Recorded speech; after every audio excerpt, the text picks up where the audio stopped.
Good morning, everyone. Welcome to the Tablelands Regional Council Ordinary Meeting for April. Could I remind everyone to turn their devices off? Apologies, leave of absence. I believe we've got apologies from Councillor Clifton, who's away at the moment. Do we have any other apologies? No? Could I ask everyone to be upstanding, please?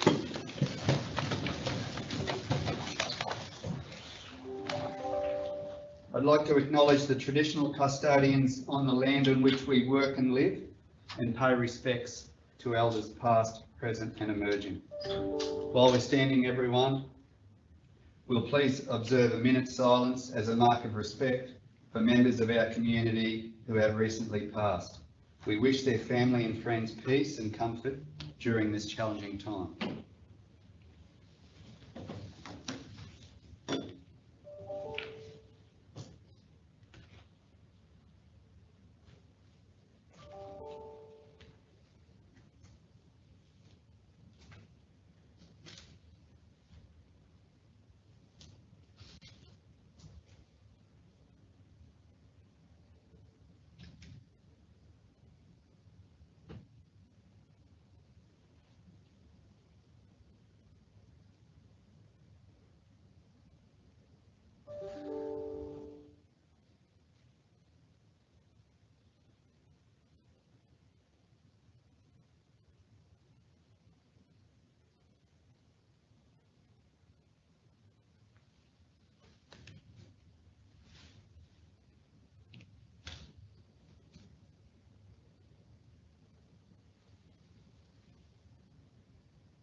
Thanks very much.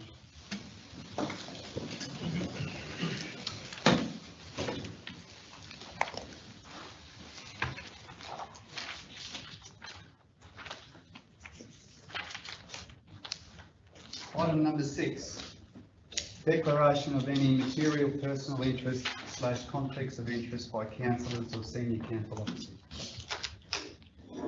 Councillors, officers, any conflicts? No, thank you. Item 7, confirmation of the minutes. We've got 3 lots of minutes to confirm, councillors. So could I have a mover and seconder for the minutes of the 24th of March, council meeting on the 24th of March? Councillor Wilkes is moving. Do we have a seconder? Councillor Billney, thank you. Those in favour? Carried. Thank you.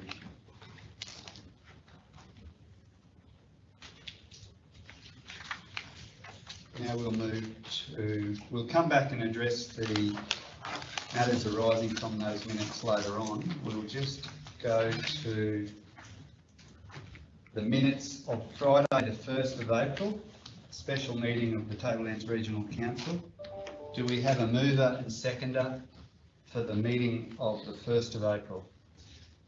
Councillor Hodge is moving and Councillor Cardew is seconding.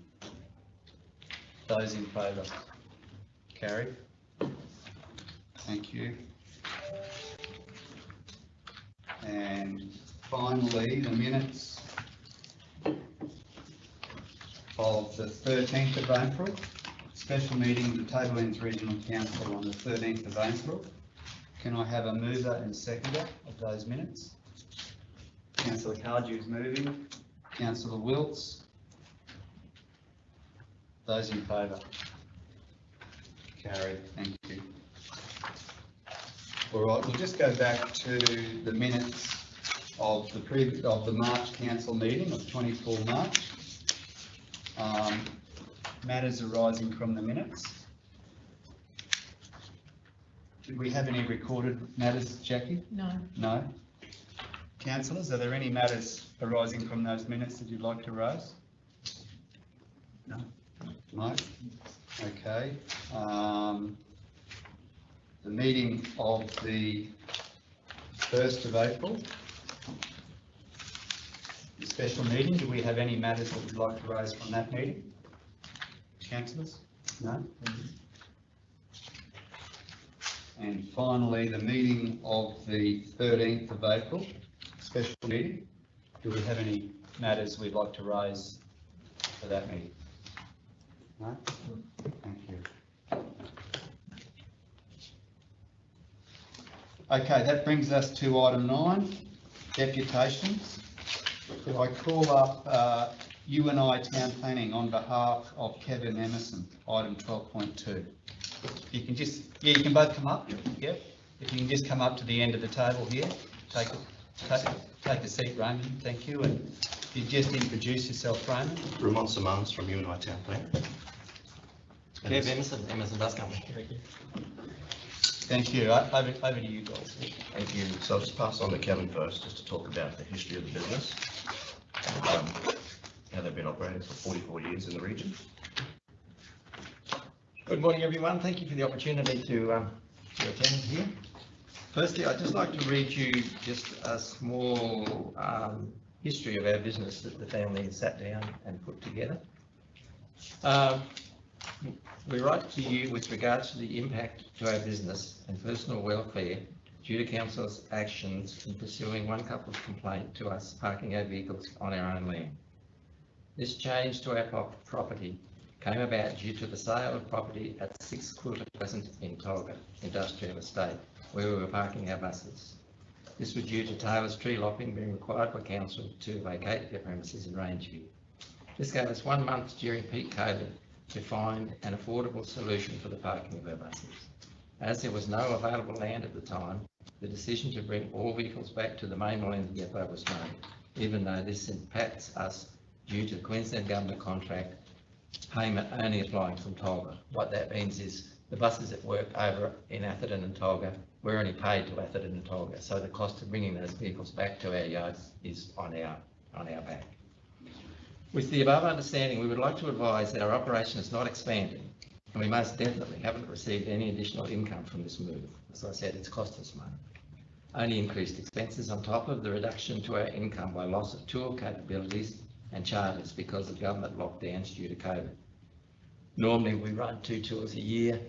There was no tours in 2020, there was no tours in 2021. We're trying to run one this year at the end of this year. The current location was selected as this provided the cheapest cost, for example, earthworks access set up on our property. As an all-weather access was required, we have laid down a hard stand.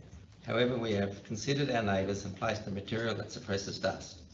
This is also material that can be removed or ploughed back into the ground, ensuring that rural farming land is preserved. The area is purely for parking, storage of buses. Should work be required to complete it on any of these vehicles, they can move to our workshop. Emersons have provided to the community in the last 44 years of operations, donations, free travel, sponsorship, disabled transport assistance, and the list goes on to the general public and businesses on the Atherton Tablelands. The stress and financial hardship brought about by the issues that have come up because of this parking has caused us heaps of stress and trouble. Just to enlarge on that a bit, when we moved to Carson Road, which was 44 years ago now, we rezoned the portion that we wanted to use as a bus depot so we wouldn't have any of these issues. That was the whole plan. Because of the situations that happened with parking, we brought those buses home, we needed more room. We had no idea that parking our buses on land that we own was doing anything wrong. It was the only way that we could get those buses somewhere to park in a reasonable frame of time at the time. As far as our operation is concerned, before we did this, I talked to all our close neighbours. No one had an issue with this. Since all this situation has arisen, I've talked to our neighbours again. No one has an issue with us. 2 of our neighbours, because we told them if this is approved, we'll probably have to screen the buses from the road. 2 of our neighbours are quite upset because they enjoy looking at the buses as they drive past.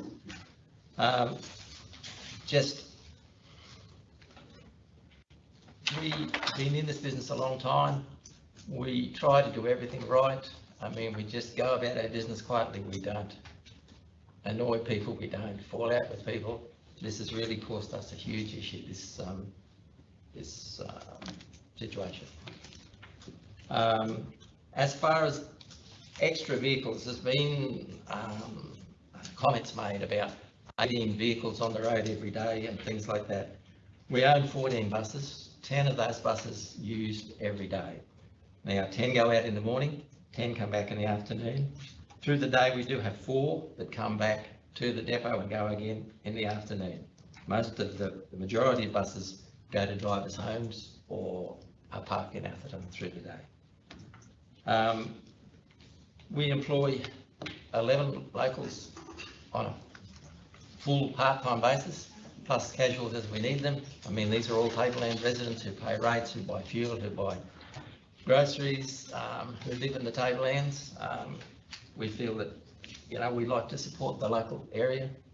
As the letter said, we do a lot of community work. We support the Show Society, Disability Matters. We support them with their wheelchair accessible bus, things like that. I just feel that I'm just asking that we get a reasonable result from this situation. Okay. Thank you very much. Thank you, Chair. Through the Chair, I do apologise. I have a cough and it's not COVID. I tested last night. So please be rest assured that I'm all good. Thank you for the opportunity to represent my client. And when I work for my clients, I treat them like family. And it's not personal. It's personal, the connection, but this is business at the end of the day. Just to give you a background behind the whole requirements under the legislation, conditions have to be imposed and they have to be considered reasonable and relevant. As Kevin was explaining to you guys, the councillors, CEO man, this is a business that has an existing rezoned approval over it.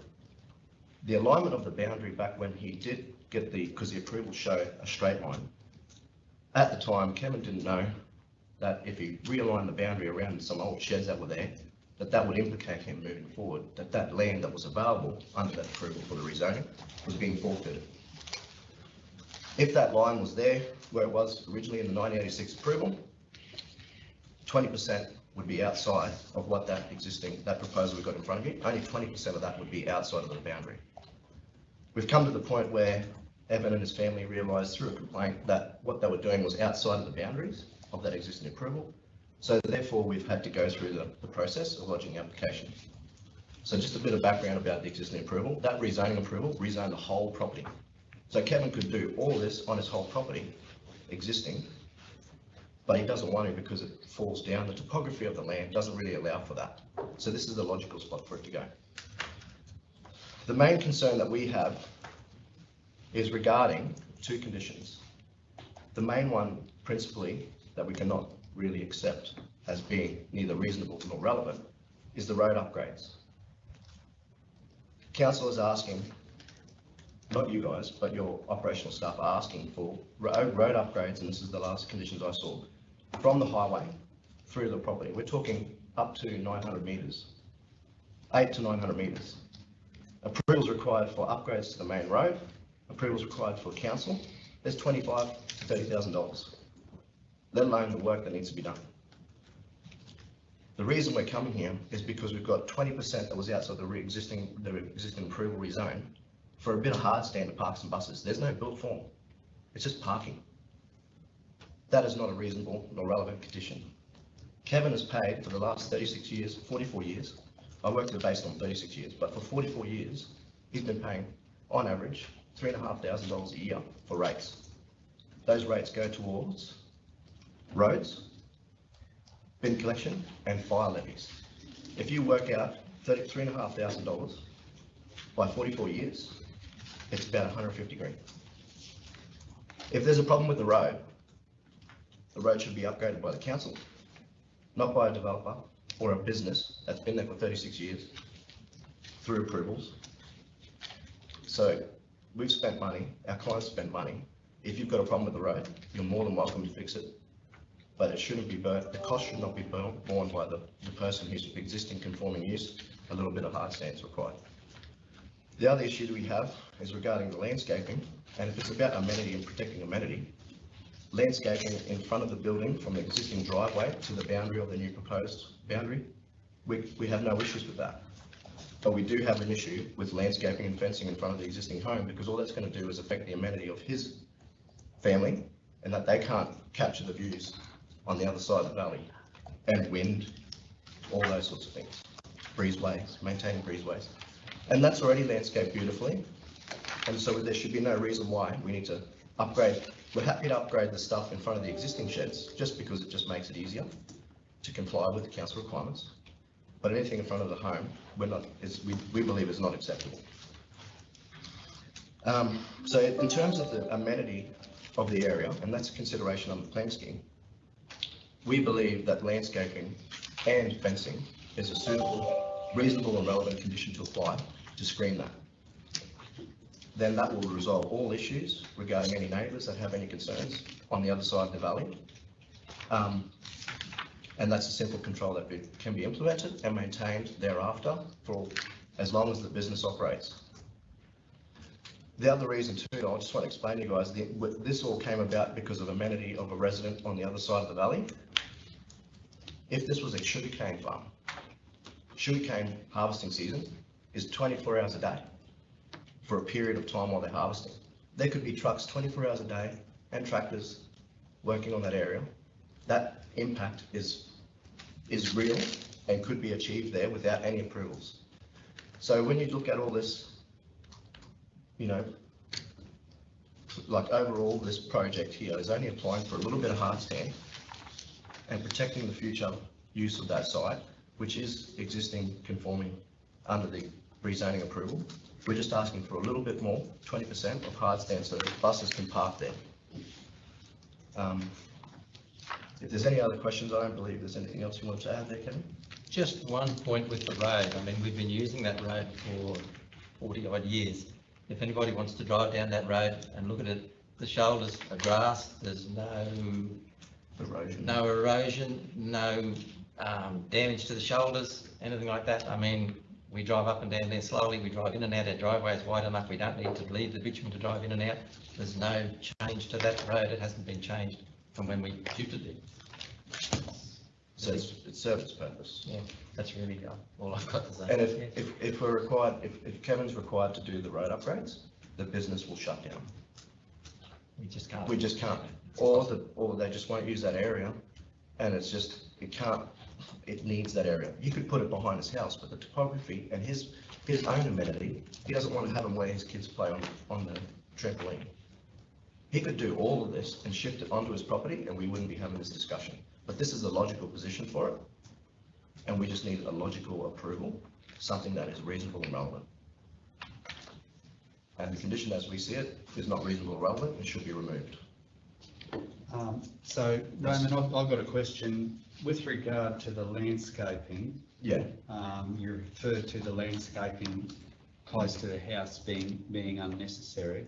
Is that reflected in one of the, have you got a copy of the report there? I don't, not Just one. the landscape condition you're talking about? That landscaping condition, if it's confined. Yeah, so it says, through the chair, Yeah. it says a minimum 1.8 metre high solid screen fence to be provided the full length of the rear line boundaries. So that one there should be from the existing driveway side of the property, like what is it? It's the eastern side, from the eastern side of the existing driveway through to the boundary between lot 3 and 4. We're happy for the fencing and the landscaping to be implemented, but full frontage is not. The other side, the western side, In front of our house, yes. yeah, in front of the house is not considered reasonable. That's got nothing to do with the application. Okay, all right. So that extends the same way for any other landscaping or plantings. Just one question as well is on there 4.8 is the water supply. You're happy with that? Is you've got that? That's all in place, is it? We have I think 30,000 gallons of water there, whatever that is in litres, I don't have a clue, but yeah, that's been there for based on 20 years, 30 years. we saw conditions initially. We haven't seen these conditions. So as far as I'm concerned, the water supply condition should be just water must be provided to the property. It's been there, It's there now. so why do we worry It's about that? been doing the job for I don't 40 see why years. duplicating things for no reason should be required. If it was a new use and a new home, and that was a necessary requirement, I have no arguments, but it's all existing conforming. We're only asking for the little bit of hard stand. That was the condition on the original rezoning, that an adequate water supply Be be provided. been adequate for 40 years. Yeah. Thank you. Councillors, any more questions on this one? Can I suggest that, with regard to the landscaping one, Ramon, Yeah. could you perhaps have a discussion with one of our planners? I'm not sure if there's one in the room. Is Tudor here? If you could have a discussion with one of our planners Yep. and For the wording. for the wording of that, and then we can consider that later on when it comes onto the agenda. Okay. Do you want to do that? Do you have any more that you'd like to present to us? If there's anything else that's in there that we might want to negotiate afterwards, we'll lodge representations. I'm happy with that. Okay. But those two main ones, the water, All right. landscaping, and roads, are ones that we wouldn't mind. So look, if you don't mind, just getting your heads together with our Okay. planner, and then when we come to your item, Okay. we can consider an amendment. Okay, thank you very much. Thank you. Appreciate it. Thanks very much.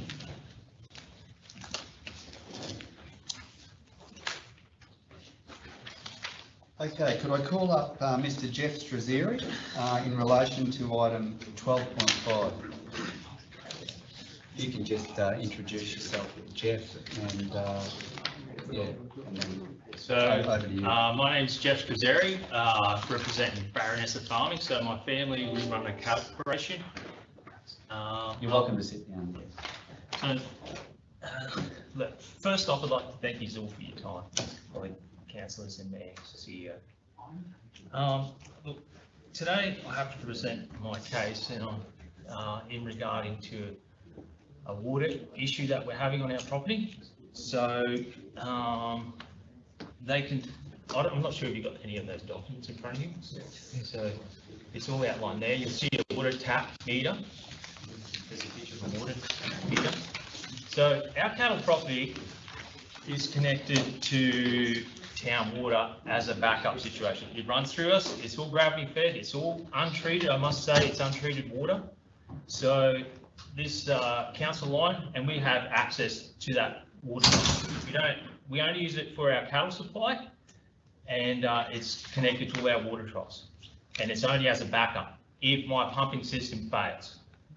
So what's actually has occurred is that somewhere along the line, that tap's been turned on. And if you go through the item 12.5, in the council, there's a table and it shows all our water usage. And it clearly shows all our past water usage.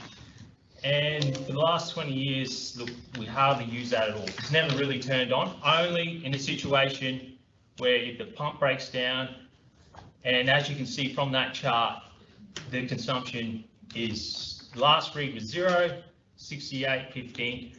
Now, what seems to have happened is that tap's been turned on. Now, we don't go and check that tap on a regular basis because we're on the assumption that it's always turned off.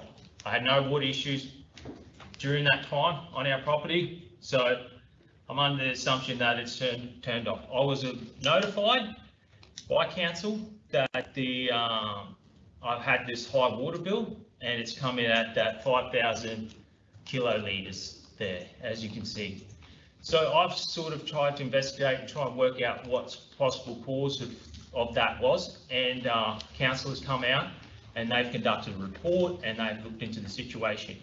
Now, one of the things that was mentioned by council officer, TRC officer, was that when they test the meters, they do turn the tap on and off to actually test if the meter is actually operational. And as you can see, the last one on the 19th of the 7th, it was 0. So there's a possibility there that that tap was turned on to test and actually left on. Unbeknowing, that could be the officers unbeknowing that, look, that it was to, you know, it's to remain on because it's a meter. Most meters are left on. And that's what's caused a situation where I've had this high meter read. Now, I've tried to go through council process and resolve that particular situation, and they came up with a recommendation. And if you go through that item 12.5,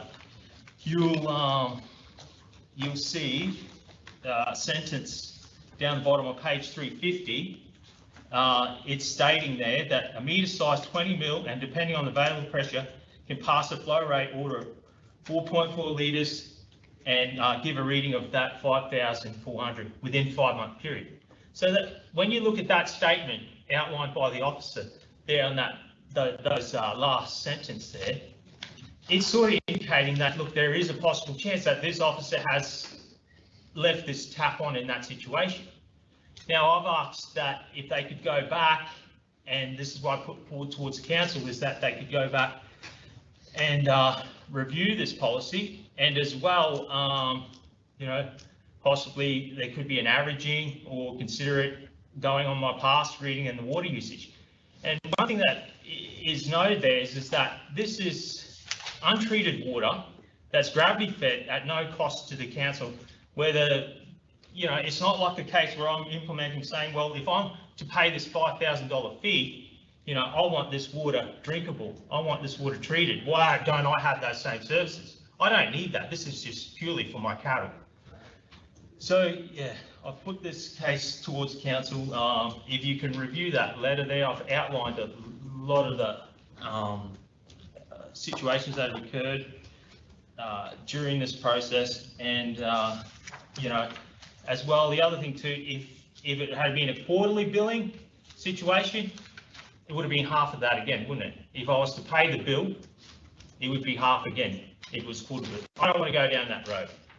So I'm not recommending council to go to quarterly billing to prevent this situation. I'm asking council to consider this situation on the facts that's occurred, and yeah, look at it and consider it, whether it be averaged or whether it be weighted, or whether it be considered on the previous water reading.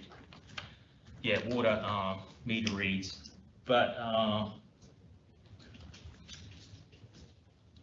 that's all I really, yeah, when putting this case forward, that's, yeah. The other thing too is that if under our Biosecurity Act, we do have the right to ask council officers every time they are entering our property. In this situation too, if they hadn't notified us, we would have known there was a water meter read, you know, so we do have that right too. That never occurs. So that's one thing going forward. I would ask that the council does implement that with our cattle property, especially with the current situation with you've got lumpy skin disease, and that council does notify us, and then we can approve access to our property. So yeah, that's, if you've got any questions, I'm happy to answer. Thanks, Jeff. Any questions for Jeff? No, but thanks very much for coming up with the case. So Jeff, was there any clear evidence where water had been, you know, where troughs had been overflowing and water had gone down, left a... I've got my own pumping system. The key to the fact is it doesn't matter what's happening on my side of the fact is, the key to the fact is that, and actually if you see there, you can actually see in the picture that I've actually put a lock there now. So it's locked. So this is never going to ever happen again.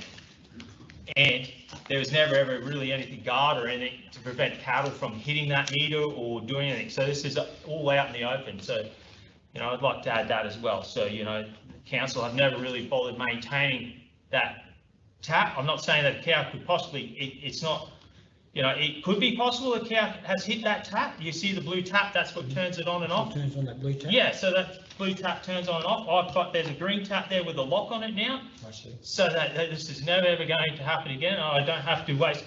A lot of council resources have been wasted to this issue. If you were to look at the time that's spent actually looking into this issue, you would that's easily the $5,000 $400 fee that we've got, and I don't want to be, I don't have time to be in front of council. I don't have, yous have got more important issues to look into, and yeah, like I said, there's no guards around that tap. I've now put a lockable tap on it, so this issue would never happen again. So as far as what happens on the other side, past that green tap with the green, that's totally up to me.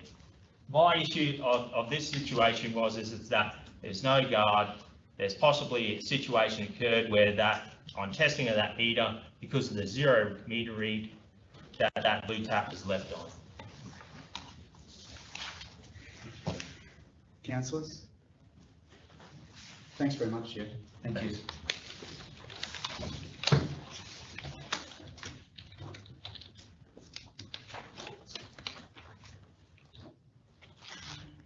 Okay, councillors, we'll move on to 11.1, application for lease, Youngborough Men's Shed.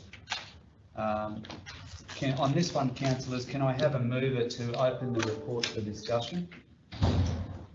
Councillor Cardew, moving to open it for discussion.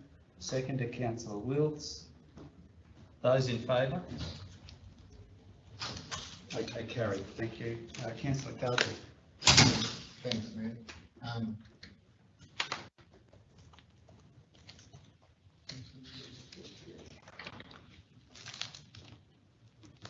Look, we've already approved all the Youngborough Men's Shed to use the building at the Youngborough Sports Oval for their operations. And now, through the content of the report, it appears that there could be some anomalies there. So what I'd like to do is recommend an alternate solution, an alternate motion to the officer's recommendation to, in the first instance, have a user group arrangement where we can give them use of that facility for 12 months to demonstrate whether they're going to be sustainable and financial at the end of the 12-month period, and then reassess the situation after that. So while I support the men's shed operation fully, it's a community-based group.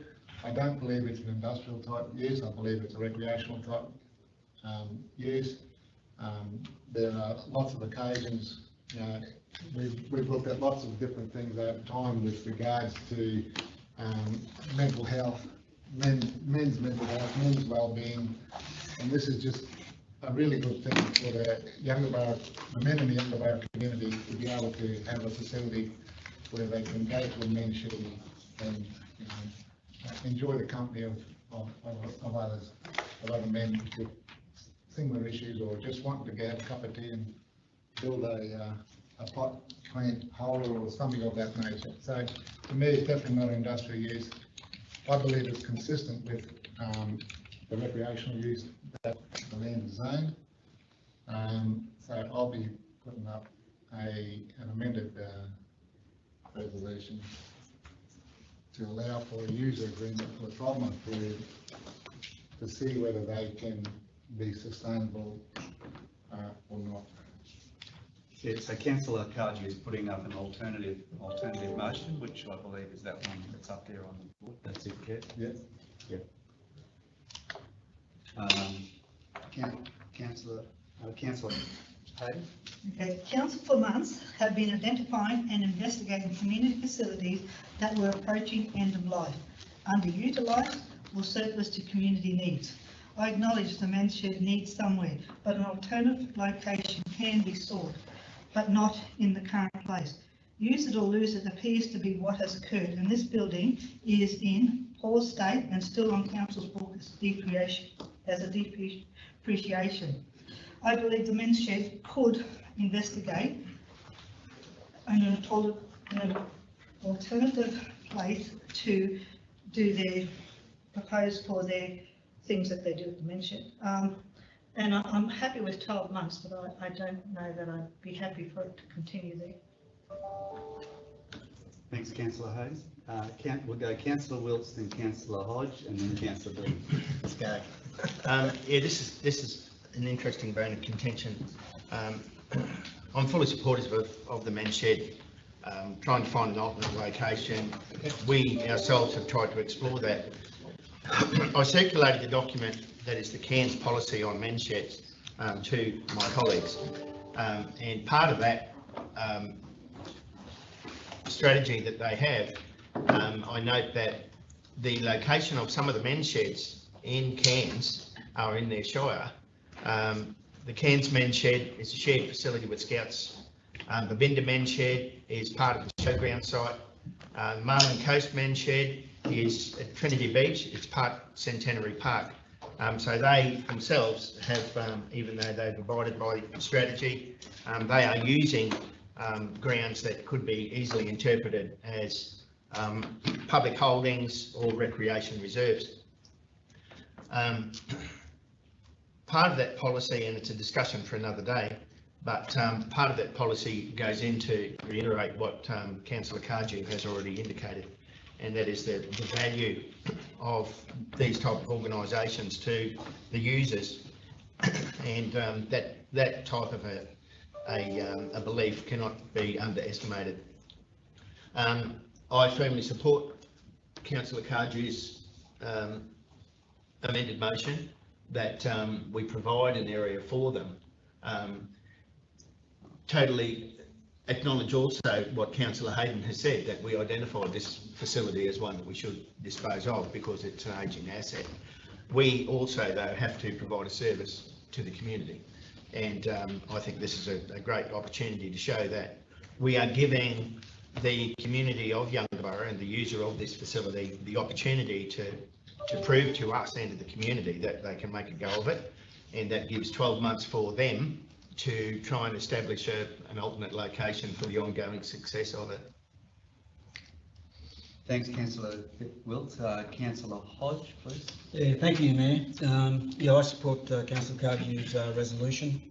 I have one, well, as the other councillors have stated, we know what the approved resolution was before, so everyone knows what the intent is of this council, whether you agreed with it or not, is to provide tenure to the Yungaburra men's shed. Now, tenure, you know, I don't really know if I need a lease, to tell you the truth, but at the end of the day, as per the report says, if you need ministerial approval, we'll go and get it. Just go and get it, because there are men's sheds all over Queensland in sport and recreation grounds, right?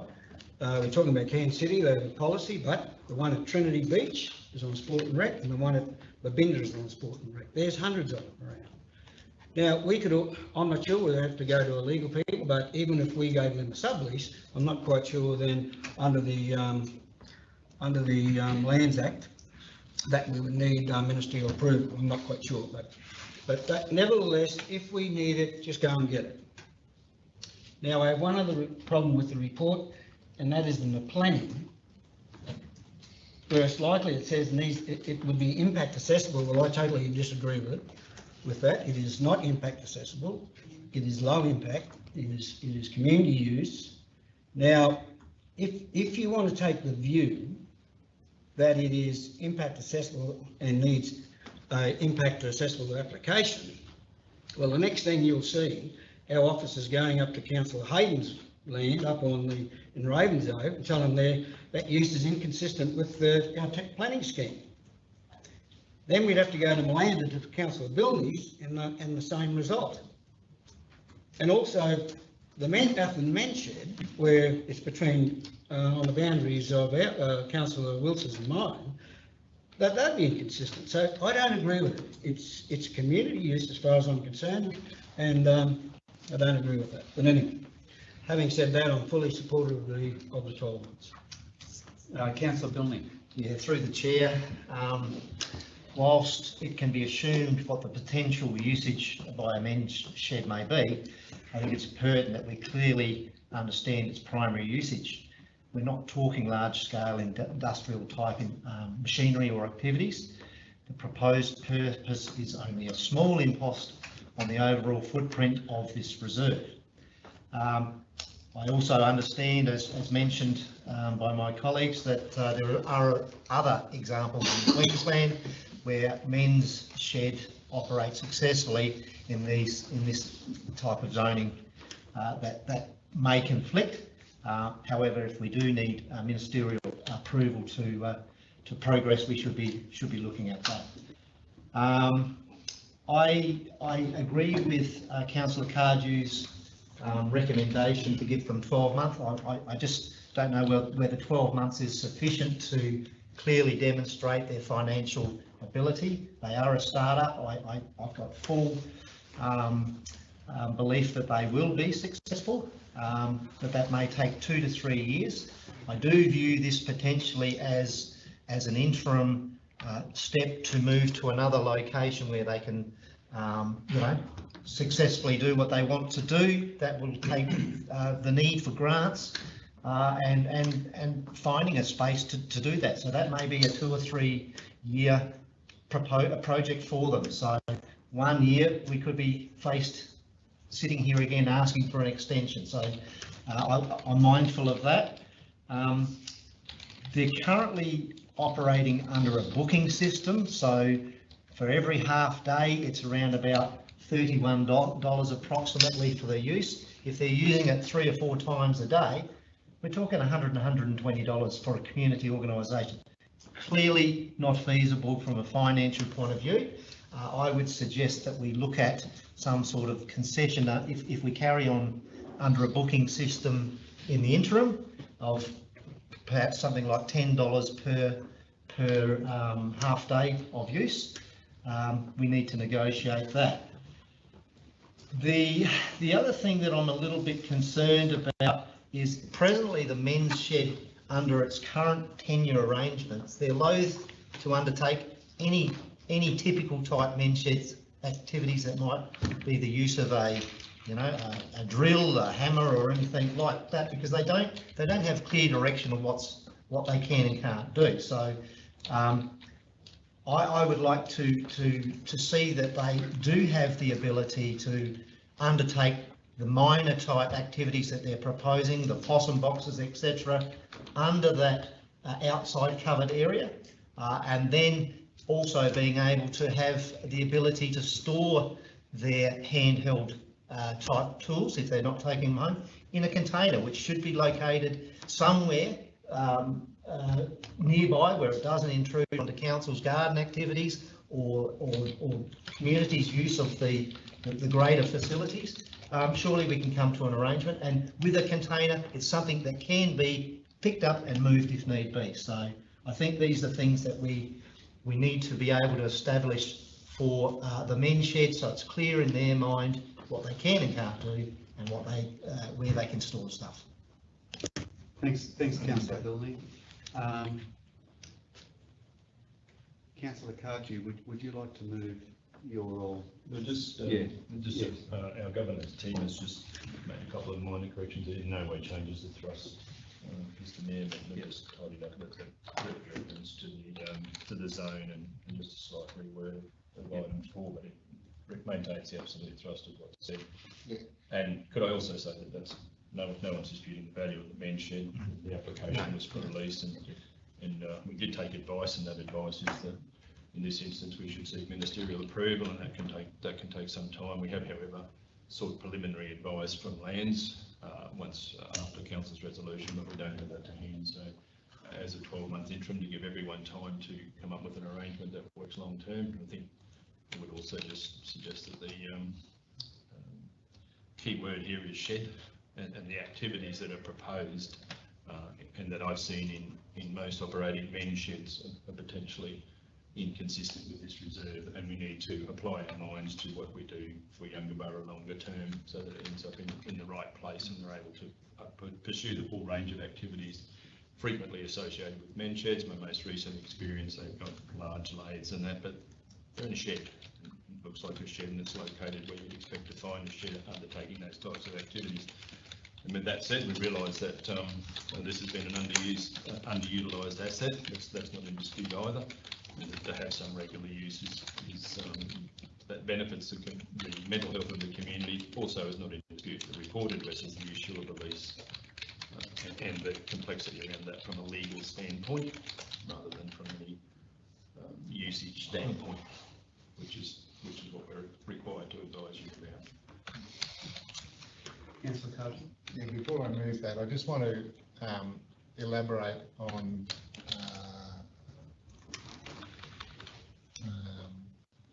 item section 2.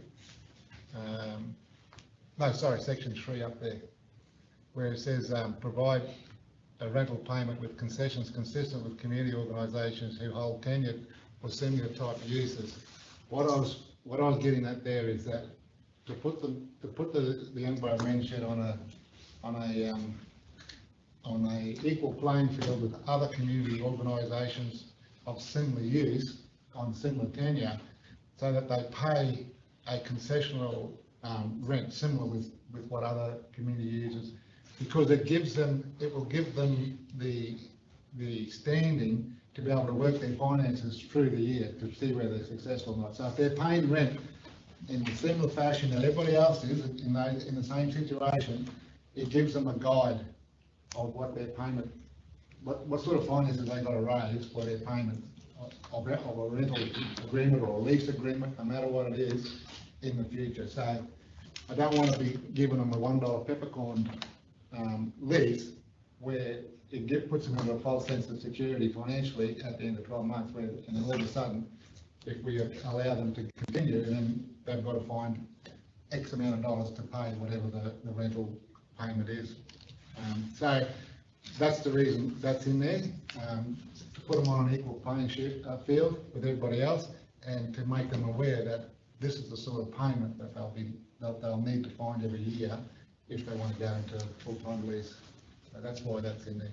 So I'll move that alternative motion. So Councillor Cardew is moving the motion that we're looking at on the screen. Councillor Wilts is seconding that. Any further comment on this one? Councillor Billney? Through the chair, Councillor Cardew, would you consider that 12 months to be 24 months? I'm happy. In guidance with what my comments were about, it's only a short time frame, you know, sometimes it takes a little bit longer to get the ducks in a row. Well, I'm conscious of what the CEO has said, but yeah, if everyone else is in agreement, I'm happy to change it. Yeah, if everyone else is in agreement. 24 months. No, 24 months. Yeah, I'll be fine. The maximum of 24. Maximum. Well, they've got 24 months, and then the CEO comes back within that period. I'm only conscious that you know, this has been an issue of this council. I certainly like to put it to bed before our term ends. So whether that's 24 months, so long as it doesn't go into the next term of the next council, I'm happy to extend it. I'm also understanding 24 months. Understanding of that, but the basis of this is giving this organisation some security and tenure, so that they can actually put their minds to, you know, what's their long-term vision. 12 months is they're still looking over their shoulder. What's going to happen shortly? You know, 12 months is not long. So perhaps, you know, rather than 24 months, because that'll take us into, well, I think it'll take us into the next council. It would. It will. Split the We can difference. bring Make it them 18. to at least a month or two before the lockdown period of this term of this council. So perhaps Make it 18 months. November, what is it, 2023. 2023? Yes.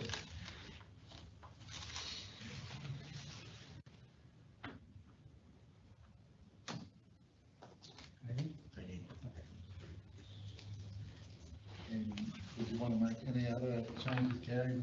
No, that's fine. It's likely where we would have landed under part B of the recommendation.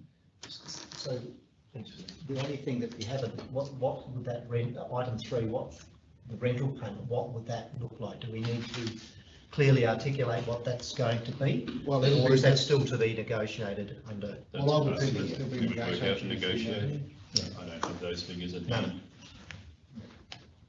I mean, so long as it's consistent with what other communities of the same similar, can't go wrong. Yeah. And I think the CEO's got the handle on this and be able to do that. The motion as it stands provides sufficient guidance for us to execute it. So councillor Cardew's moved that. Councillor Wilkes, are you happy with those amendments? Yep. Yes. So we've got the alternate motion on the board, moved by councillor Cardew, seconded by councillor Wilkes. Final call. Those in favour? Carried.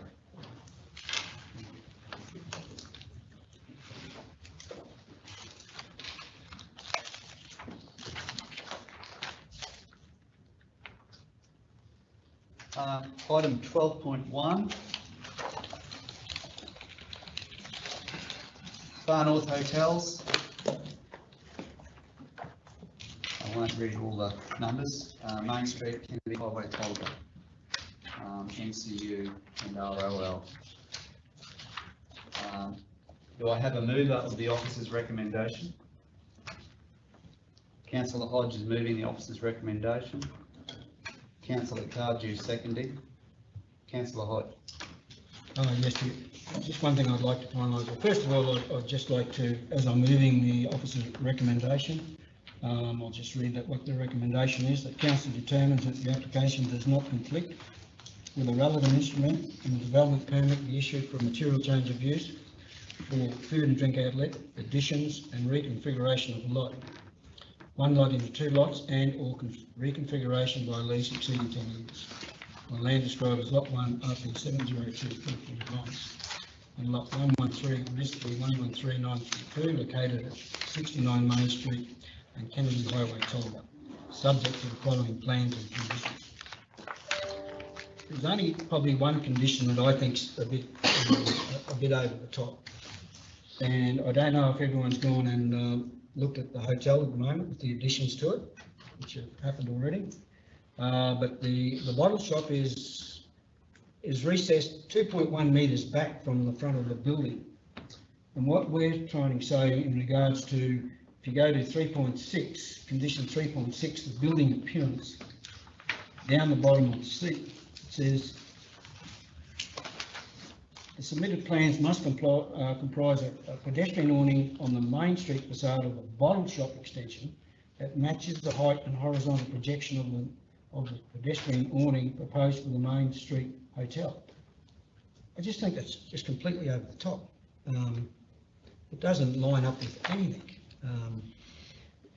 So I'll go to the manager if you like, but I can understand what you're trying to do, but I could understand if the bottle shop was on the same line, right? And because on the line of where the windows are, where people sit and drink and eat or something, there is those little bullnose awnings. But the bottle shop is back 2.1 metres. I just can't understand why you want an awning sticking out that comes from right out to the front. Because basically it's not for pedestrians at all, it's for vehicles. And yes, people do walk in, right? They do in the bottle shop, but predominantly it's a driveway and people have to worry. So I would like to see that removed if I can get support, but we'll see how we go in the discussions. Councillor Cardew. Yeah, thanks, Nick. Look, I support that, what Councillor Hodges is. I think it's not very practical to try and put an awning on a building that's set back that 2.9 metres, whatever it is, from a building point of view, and aesthetically, from an aesthetics point of view as well. I don't think there's any need for it, and it'd look out of place in the end of the day, in my belief. The other comment that I have is with regards to the fencing and landscaping along the boundary of the developing site in the rail corridor.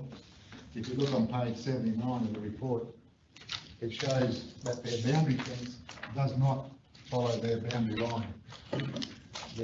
Between the common boundary between the rail corridor and the developing site. typically, in my mind, fences define boundaries, and in my mind, this fence should follow the land boundary of this site, dividing the rail corridor to the developing site.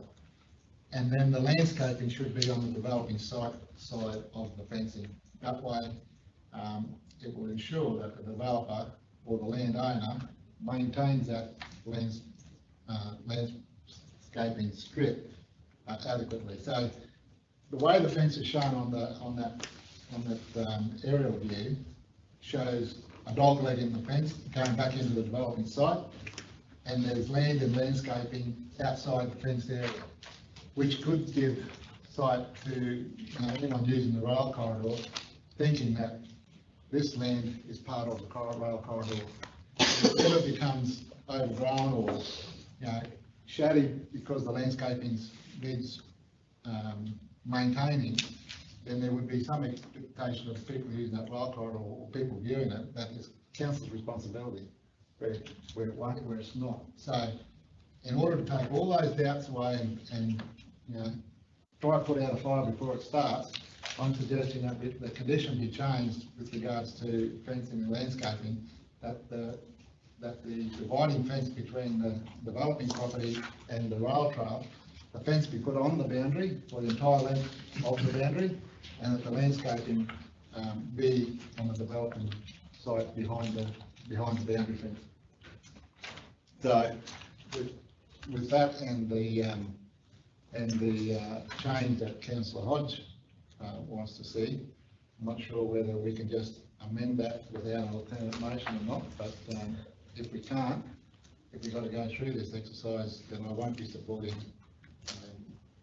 it is as it stands, because I'd like to see that condition changed to reflect the boundary fence on the boundary, or the dividing fence on the boundary, and the landscaping and development site. Before we proceed any further with any potential amendments, we'll go to other councillors for their comments. So we've got a mover. We've got Councillor Hodges moved the motion, Councillor Cardew second, Councillor Billman. Yeah, through the chair. As part of this approval, I'm very mindful of the need to have adequate vegetation buffering to protect the neighbours, particularly lots 1 on Catherine Street and lot 2 on Main Street. They are both situated on the western side of the development. There's going to be substantial light spillage from the proposed car park that adjoins on the rail trail, and it needs to be clear that that the proposed vegetation buffering mitigates that light and noise nuisance. So I know it's stipulated in the plans what's proposed, 1.5, I think it was off memory. If in the event that residents make a complaint, or because that is not considered sufficient, what are the trigger points to go back to council to say, look, we're still not happy with that. What do they have at their access to accelerate the issue? Thanks. To you, Tudor, if that's okay. Thank you, Mr. Mayor, councillors. If I may, I will start with the discussion about Councillor Cardew's comment about the fence and the location of the fence. We'll move over to general considerations about the fencing, and then talk about the awning. So, with regards to the fence, I fully understand Councillor Cardew's position with regards to this, and certainly as a rule, it makes sense to have fences on the boundary line. However, in this situation, we had to look at how we condition this development in order to maintain and enhance the visual amenity and the safety of the rail trail.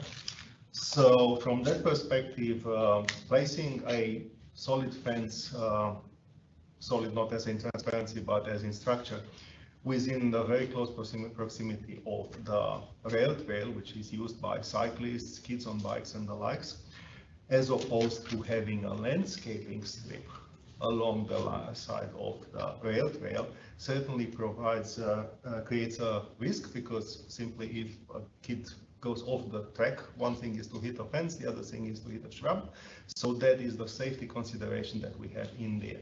Also, what we wanted to maintain and enhance is the visual amenity aspect. It's one thing to ride and use the rail trail going into a landscape corridor, as opposed to going into something that was mentioned there before. There's a prison-like environment that comes from a submitter who suggested a 2.5 meter concrete block fence. That is not the visual amenity that we want to achieve there. So whilst having the fence inboard from the actual property line is not the ideal solution, it is, in officer's opinion, the better solution in these circumstances. It is still very, very clear who the land belongs to, and if there's any issues with regards to maintenance or lack thereof, then we have mechanisms, in particular through the local laws, but also the planning scheme, in order to action and investigate and action and of those complaints.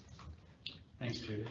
With regards, Councillor Billy, you have mentioned glare, and this is something that we have also been concerned with, the glare from the car parking, from people getting into their vehicles, turning their headlights on, or these days they come on automatically and start their car and basically light up the residents on the western side of this development. So at the moment, there is provision there for a transparent 75% transparency fence, as well as landscaping. However, we made it very clear in the conditions that if there's any complaints arising or reason for us to think that the glare is a problem, then officers will investigate that further, and it allows us to basically increase the conditions here and request a solid fence to be built, essentially. The other method to deal with the glare. Yeah. So we have allowed for that. We want to give it a try, in other words, and then if it doesn't work, then we will look at this. We have provision for that in the condition. Council contains a head of power. That's correct. Yes. Councillor Hayden, and then Councillor Wilson. Okay. Back to the fencing. I think the fencing, where it is on the drawing on page 179, is fine. And if this is what the developer has proposed, I'm all fine with it as well. And I think it'll be a great benefit to the Tolga and the bike users, or the trail users myself, and I think it'll be actually very attractive when it grows. Thanks, Councillor Hayden. Councillor Wills? Yeah, totally agree.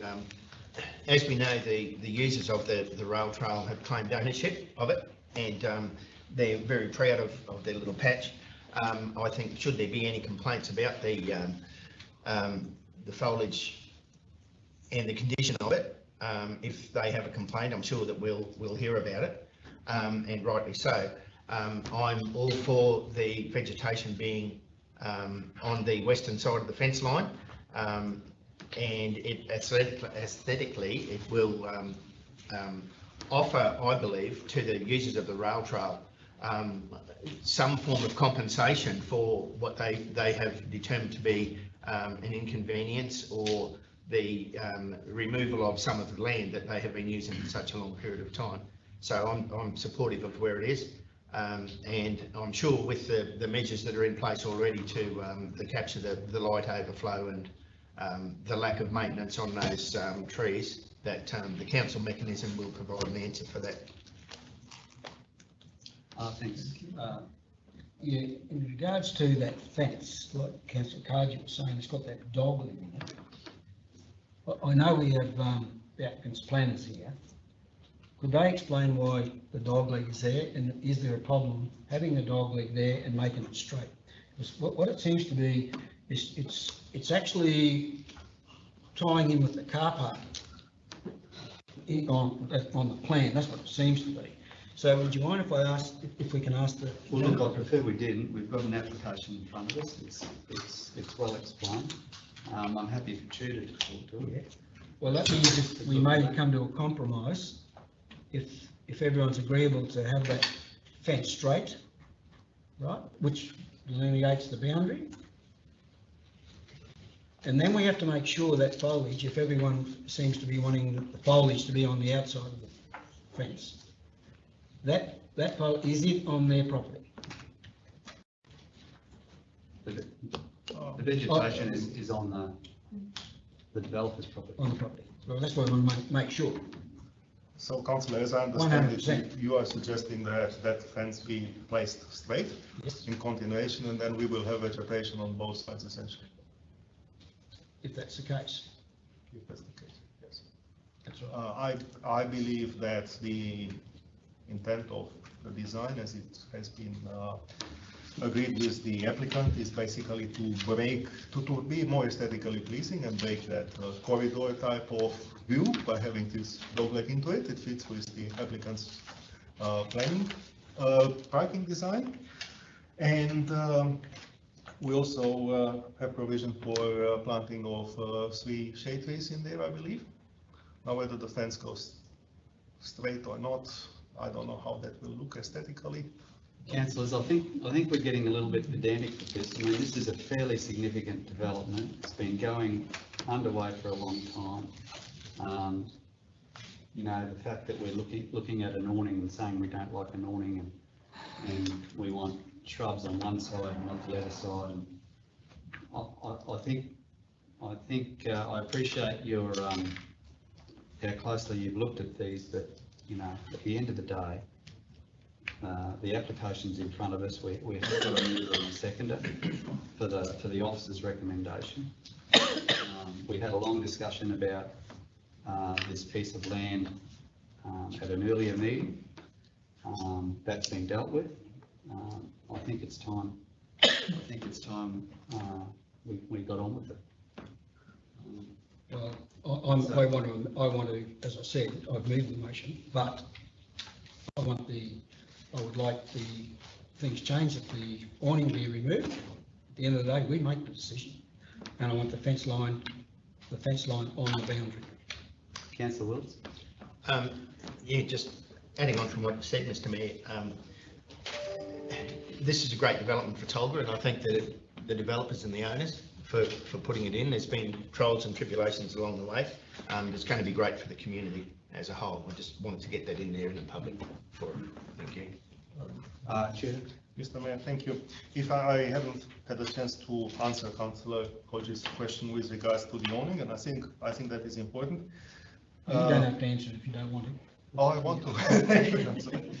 So the report actually describes this on pages 74 to 76, so it goes in a bit of detail with regards to the awning. And there's a couple of considerations there. The first one is that this is a local heritage area, and the building has heritage value. So when a building has heritage value, then an addition to it should, as much as possible, complement the main building and also provide the necessary degree of articulation, make the structure, the added structure, blend in with the existing building. And from that perspective, having an awning that goes throughout is, in officers' opinion, something that helps that and helps it look like one single thing rather than an addition to a heritage building.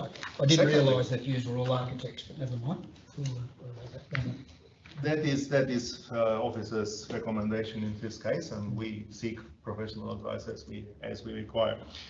With regards to the other point is the fact that throughout the planning scheme talks about improving amenity for pedestrians and creating a certain character in these areas, and that goes all the way from the strategic framework that talks about attractive streetscapes. And goes throughout to the central zone code, which again asks that buildings are well articulated and the bulk and scale are compatible with the intent of the local area. Building in design acceptable outcome 3.1 talks about cantilevered awning provided to the full length of the building to the street frontage. There's mention in it in the heritage overlay code. So the planning scheme is quite clear with regards to provision of such awning wherever it is practically possible. So that is, we have to interpret the planning scheme, and that's our interpretation. Well, if all councillors go to page 79, then you'll see. Councillors, I'm going to move a procedural motion that the motion be put. So those in favour of the motion being put? Carried.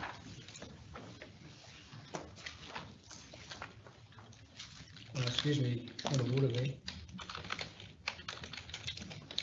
If you were going to make a procedural motion, which you don't need a second, right?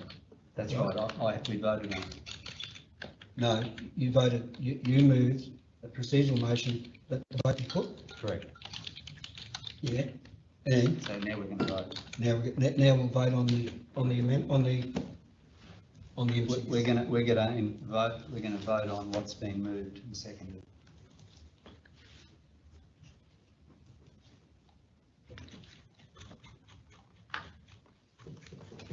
Councillors, we've passed a procedural motion that the motion be put. Those in favour of the officer's recommendation? Carried.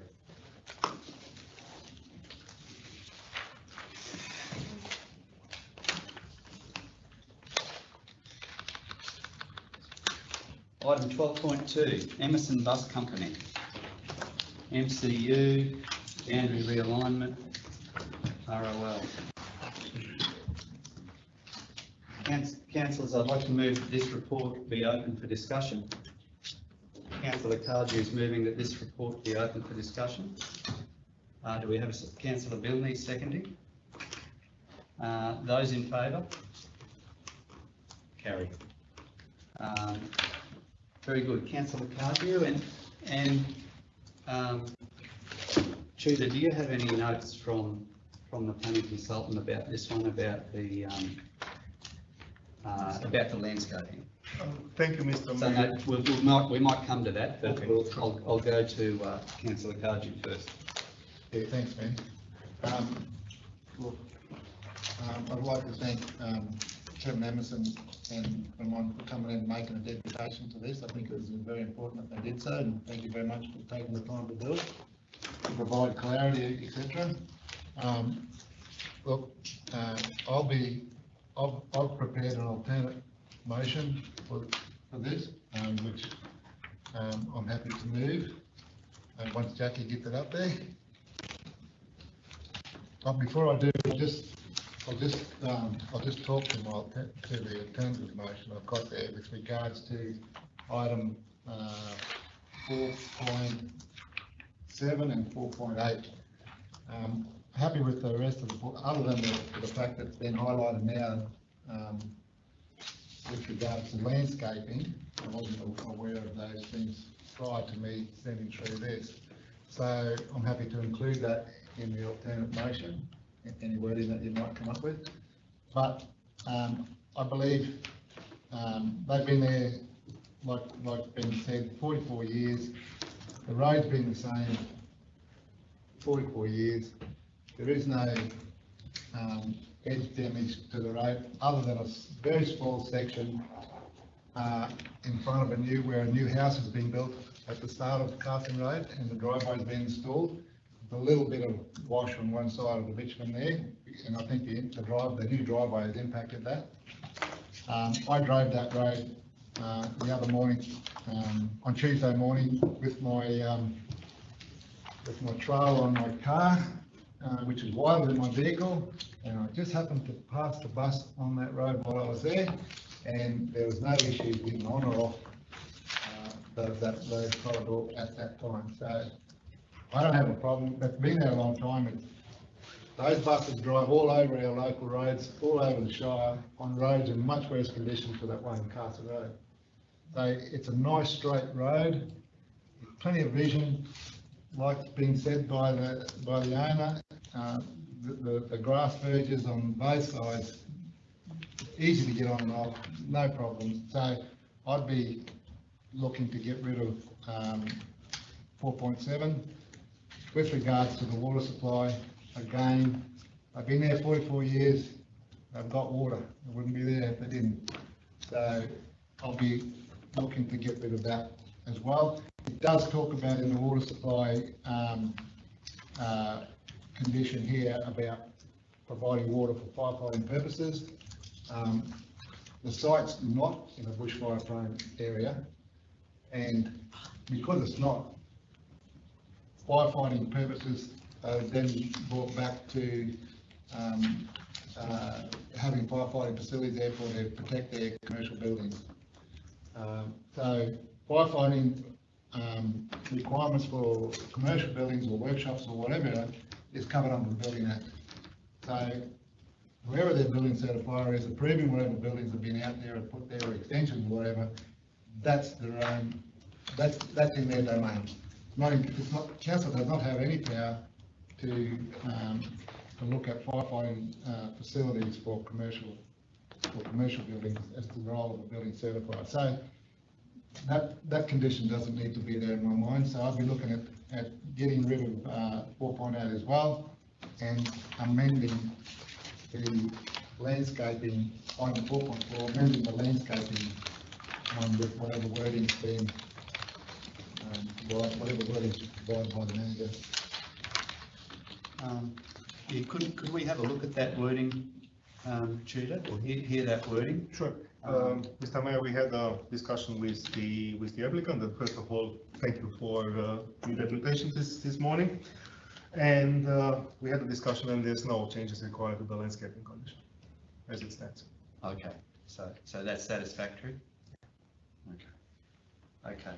All right, so it's Councillor Cardew was suggesting changes with 4.7 and 4.8 in his alternate motion. Councillor Billing. Yeah, through the chair. Firstly, I'd also like to acknowledge the Emerson family's business commitment to community over a large number of years, and that's can't be underestimated or understated. So thank you for that. I've just got a couple of questions, Tudor, if I may, just from information borne out of the report, and I think we just need to know and clarify what some of these issues are and what the pinch points are for further investigation. So I mean, we've seen an intensification from the initial three buses back in the early days, 86, to now the 14, I think you said. So if there was further possibility of intensification, what will that depend on, or what's triggered in the event that we go from 14 to 16 or 18 buses or something like that? Just for my mind, for clarification, how do we pick up on that? Thank you, Tudor. I will thank you, Councillor Tierney, and I'll answer Councillor Cardu's question afterwards. With regards to the way we're looking at it, this was definitely what we would class a material change, and it all boils down to what is seen as a material change in that use from the point of view of the impact in particular that it generates. So it is difficult for me to give you a very how should I say, simple answer to this question, because that will depend on the number of buses, for instance. It will depend on the vehicle movements, how often they are used. I would say we are, and the way the legislation is written, it is reasonable with regards to what is a material change and what is not a material change, which is why the word material has been thrown in. So I would say that, say, if Mr. Emerson would increase his operation by small amount of buses, it wouldn't be an area, it wouldn't be something that would concern us greatly. However, if it would be a doubling of the number of buses over the year or of vehicle movements, certainly we will be having another conversation, and we will be assessing again the situation there. And in between, we will need really to consider the merits of each case. Councillor Cardew, with regards to the fire, the water and the firefighting in particular, we did include fairly general provisions about the water supply, because the rezoning approval was only talking about the development being serviced by a domestic grade water supply. And looking at the operation being proposed, or the operation that is actually happening, we think that this possibly definitely wouldn't fall within the definition of a domestic water supply, and industrial and commercial land uses require further licensing from the Department of Resources. So essentially we do flag that a proper water supply is required. That's what that condition does. What it also does, it flags the requirement for water for firefighting. That's also because, yes, it is definitely the building certifier's main job to look at that, but I don't think that any further buildings are planned over there. And also, I believe that hearing Mr. Emerson's representation, given that he has 30,000 gallons of water tank capacity, I don't think the condition is onerous on the applicant. Regarding the road condition, we're going back to the fact that it is an intensification of use. It's more vehicular traffic happening. We're talking about a road which is 3.5 meters, I believe, or 3.3 meters. So considering a bus that is 2.5 meters, certainly you can't pass another vehicle without the other vehicle getting onto the shoulder. That poses a risk. It's also non-compliant with the FNQ Road Development Manual. And I think what we need to consider is the fact that, unfortunately, this is an out-of-zone type development. So if an application would come in now for a new transport depot in a rural zone, then it will have fairly slim chances of being approved. However, because the development is there, we thought that it would be fair that the applicant can continue to develop and given the same rights that he'll have elsewhere. However, the issue with regards to the width of the road and whether the road is safe and up to standard is one that needs to be looked at. Hence the requirement, the conditioning along the lines of increasing the width of that road, bringing it up to standard in order to create better safety. Agricultural traffic, yes, it happens, but rural type traffic is expected in a rural type zone. Buses are not necessarily expected in a rural type zone, and also rural traffic is also controlled and can be controlled quite tightly by means of heavy vehicle permits and the likes. So that is the background to that condition. Councillor Hodge and then Councillor. Yeah, just to go back to condition 4.4, the landscaping. The applicant now is happy with that, the way it stands. Through the chair, that is my understanding. Yes, we did explain. I believe that we had a number of discussions with regards to that, and there was a lot of correspondence, and I think we potentially weren't talking of the exactly same version. So that was clarified in the discussion that we had a little while ago. Councillor Billney? Yeah, just through the chair, just another question. The original application back, or the approval back in '86 was special facilities. Well, we don't have that category anymore. What category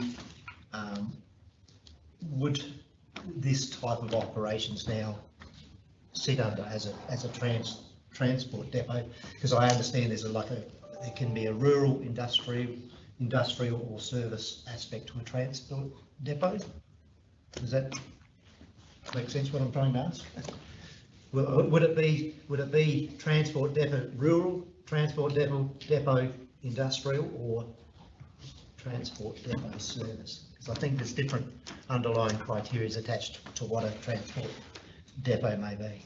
Yeah, my understanding is that by and large a transport depot is really accepted development. It should be in an industrial area. In a rural area, that triggers a higher level of assessment. Yeah. I don't know. I think Dan's still here. If I may ask Dan. Yeah. Thanks, Dan. Thank you. So that's So yes, that's correct. There is a distinction between, we do allow small scale transport depots within the rural zone because they are something that's part and parcel of a lot of rural uses. But in this particular instance, it is something that would preferably be located in an urban area. It has no alignment with rural activities. Yeah, and we understand the reason why, it's ended up where it's ended up. Yeah. Councillor Toju? Yeah, thanks, Mayor. Look, I don't share the same views as what the manager does. I think, you know, all they're asking for is a bit of hard stand area for more buses, you know? So it's been there for 44 years operating. I mean, how much longer do we need to allow people to operate things and then, you know, to look at the success of that operation? I mean, 44 years, long time, been no incidents, there's nothing, been nothing. It's just, you know, so I'll move the alternate motion, Mr. Mayor. I'll second it. Councillor Cardew is moving the alternate motion, which is up on the screen. Councillor Hodge is seconding. Councillors, final call. Councillor Wilkes. The question still has to be asked, and I fully support what the family have done for such a long period of time. But the question does have to be asked, and the manager drew our attention to it. According to the FNQ ROC manual, it's not compliant. And we can't go on past history. We've got to look at where we are now and where we go in the future. And is it safe? So I think that's something that we have to put into the consideration of this matter. Yes, it is unique, totally appreciate and understand and accept why they are where they are. But those issues do have to form part of our decision-making process. Thanks, Councillor Wilkes. Councillors, is there any other? Councillor Bill. Through the chair. Item 4.7 I do have some angst with it. I understand the reason why potentially it should be upgraded from 3.3 to 4.5 to improve the safety along the lines of an industrial usage, but I just feel like we're trying to retrospectively fix a problem that arguably should have been dealt with back in '86. It's been said it's going to be in excess of a couple of $100,000 to do this, and Councillor Cardew's stating about the condition of the road and whatnot. So look, I just really struggle to impose a cost on that to this business. I really do. Councillors, we've got a motion moved and seconded up on the screen. Those in favour? Carry. Thank you. Sorry, was that unanimous? No, I don't think so. You didn't vote for it. 4-1, thank you. 5-1.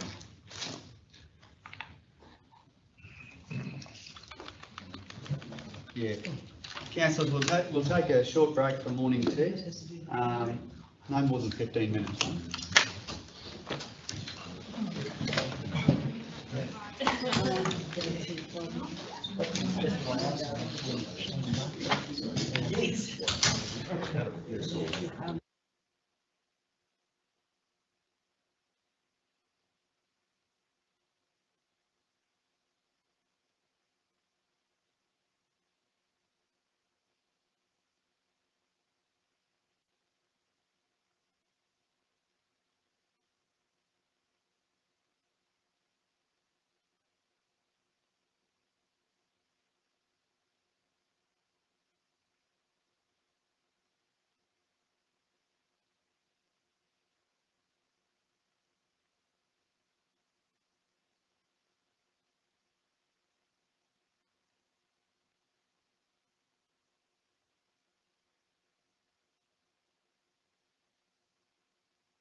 Simply that.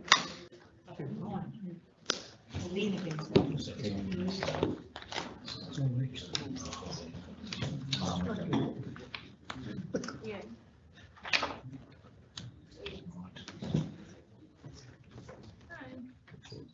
Okay, everyone, if we can reconvene, it's 10:43. Thanks very much. Item 12.3, climate risk management strategy. Do we have a mover? Councillor Bilney's moving the officer's recommendation. Councillor Wilt seconding. Those in favour? Carried.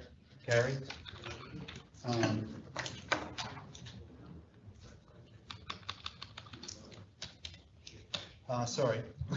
Not get a chance to talk. Yeah, sorry. You planned that. Yeah, sorry, I just needed a mover and a seconder. I got ahead of myself.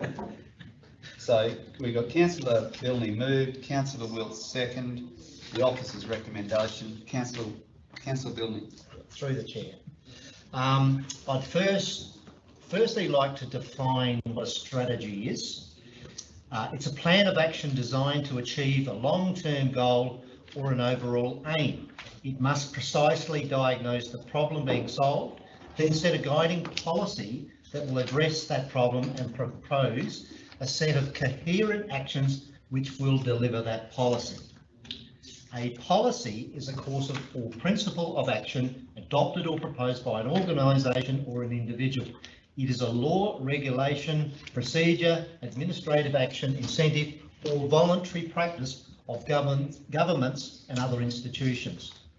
Policy decisions are frequently reflected in resource allocation. So I think it's important that what I clarify what a strategy is and a policy is, because a strategy is your foundation, the policies come off it. Because I know in some discussions it's been a bit muddied as we shouldn't be doing some things until we got the other policies in place. But this is your guiding principle. So it's imperative that we get the strategy right and endorsed by council, which will give a clear direction and certainty of actions. Our Tablelands region is not just your run-of-the-mill local government. It has internationally significant natural heritage within its borders. This strategy will provide a framework whereby real measurable actions are what is needed. There continues to be a growing expectation that council provides leadership and direction in relation to climate mitigation and adaptation. And an important fact to note that this strategy has been informed by a varied number of stakeholders, including council and its staff, the Natural Asset Management Advisory Committee, focus groups and interested parties and experts within the Tablelands community. This strategy will underpin the development and/or the review of the natural asset management strategy, environmental policies and future associated policies attached to climate mitigation and adaptation responses and actions. Whilst this may present some challenges to council, it will also present opportunities for the community, for the environment and for our economy. It goes without saying that I fully support the endorsement of the strategy identified in this report. Thank you, Mayor. Thanks, Councillor Bilney. Councillor Cardew.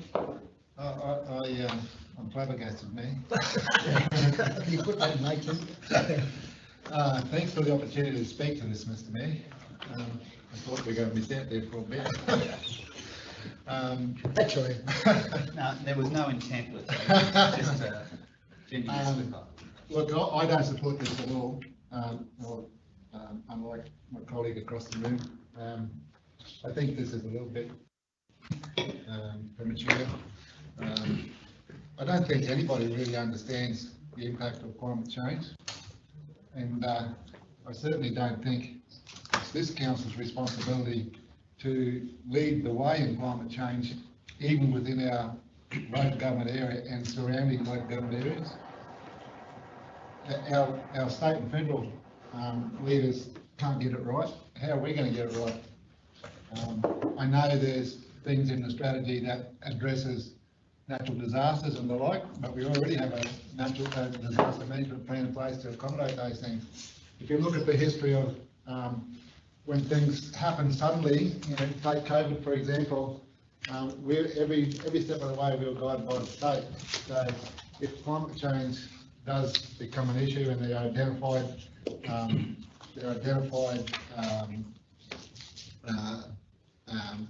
or climate change can be identified that it is having an effect in certain areas, then it's up to our state and federal politicians to make policy to address that, and then it plays down to local government level. The other thing in this report and in this strategy, it says that allocating council resources for this strategy to implement this strategy. Well, there's no indication of dollars. I think, given the fact that, you know, to be honest, nobody really knows what climate change, what the impacts of climate change are. So I think we're putting the cart before the horse in this, and I'd be, I'm not prepared to support it. The allocating of council funds into something that not fully understood at this point, I think, and there's no indication what those funds will be. There's no cost analysis associated with this. I think we're putting the cart before the horse, and I think we'd be entering into an area of uncertainty, and it could come back and it could backfire on us in the future. Councillors, we'll go Councillor Wills. Yeah, I'm afraid I can't agree with the Deputy Mayor on this one at all. Being fairly heavily involved in the local disaster management group, I totally understand the importance of having strategies in place, and it is only a strategy, having strategies in place to look at current situations that we may have to face. And yes, climate change is still an unknown, but everybody's heading in that direction. I think as the elected members of our community, we have to show that we are listening to one of the largest trending issues that we have impacting us directly at the moment, and to what extent that we can play our little part here. We have to be part of it. We've got to show our community that we have at least a strategy to look at this situation, and that's all it is at the moment. Dave is heavily involved in a lot of these things, as we know, around the table.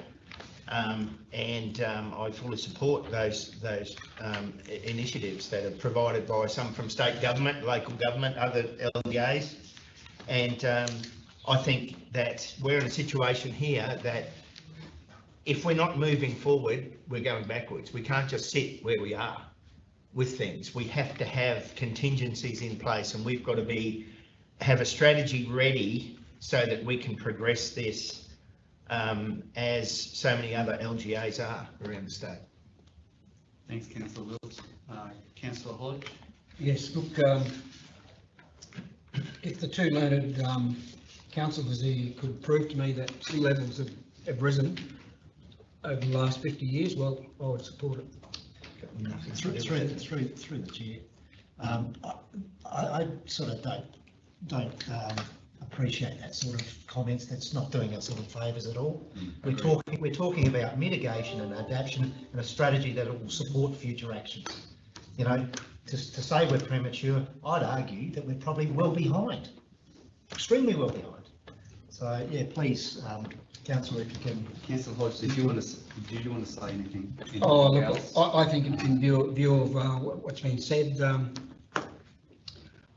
you know, as I said, I agree with Councillor Cardew. I think to adopt this, I don't think it's right. I would absolutely vote for it if it was to note the report, and it'll all come in when we do our other strategies on other issues in regards to natural environments and I mean, there's things in here like, what was it, just financial impacts, you know, the potential financial risks of climate change for TRC are large, wide-ranging and go to the core of our business model. The cost of providing service to the Tablelands community is predicted to increase for 7 or 8 of our 8 departments. You know, there's things in here that I just don't agree with.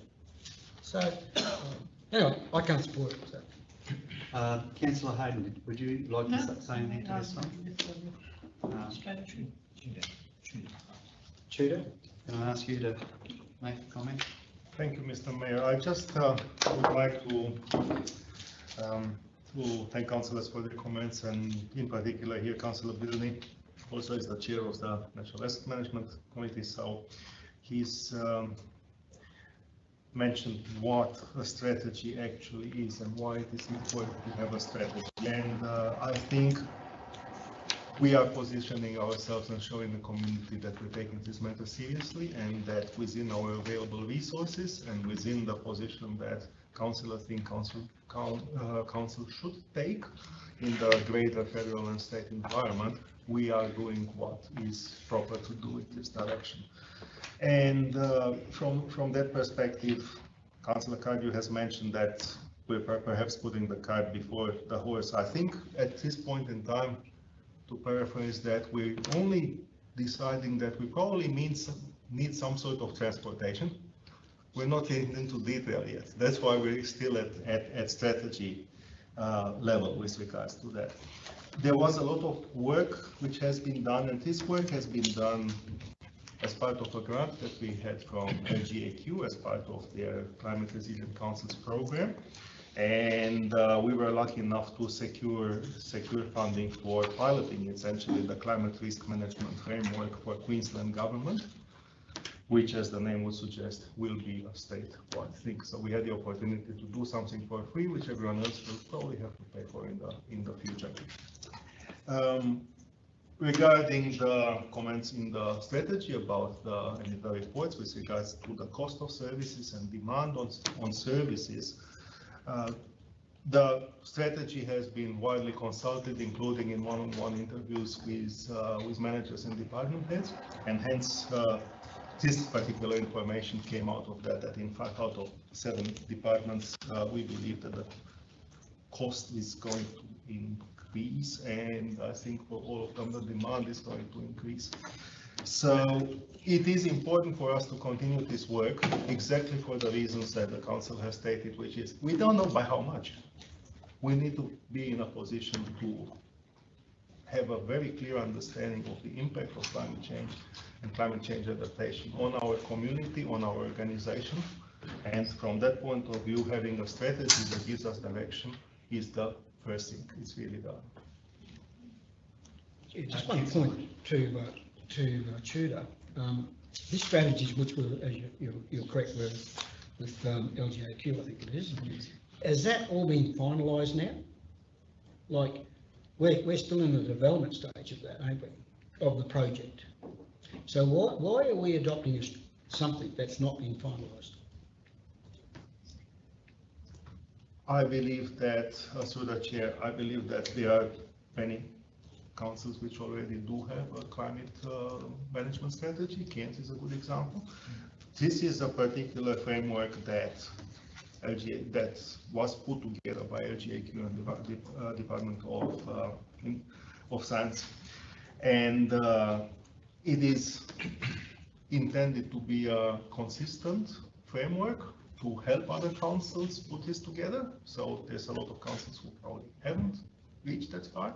There is a requirement for consistency across the state, and the framework has been finalized as such. This is essentially LGAQ wanted to run a pilot in order to make sure that the framework that they have developed is actually exactly what councils need. And we did put our hand up to run the pilot for this project. Yep. We're one of 3 councils. Yeah, but what the point I'm making here is, was it, I think there was 3 projects or 3 groups were doing it? There was us, and then there were a group of 2 councils. Yeah, 2 other councils. So has that all been put together and an outcome finalised from those 3 projects from LGAQ? I have had debriefs with the LGAQ with regards to this project, and because it is a pilot project, we did work very closely with LGAQ, and as part of the debrief, we're highlighting what worked, what requires change, so we will make it a bit easier for the councils which will go this route in the very near future. Well, I'll try and be a lawyer here. You didn't answer my question, mate. Has it or has not been finalised, the 3 projects put together?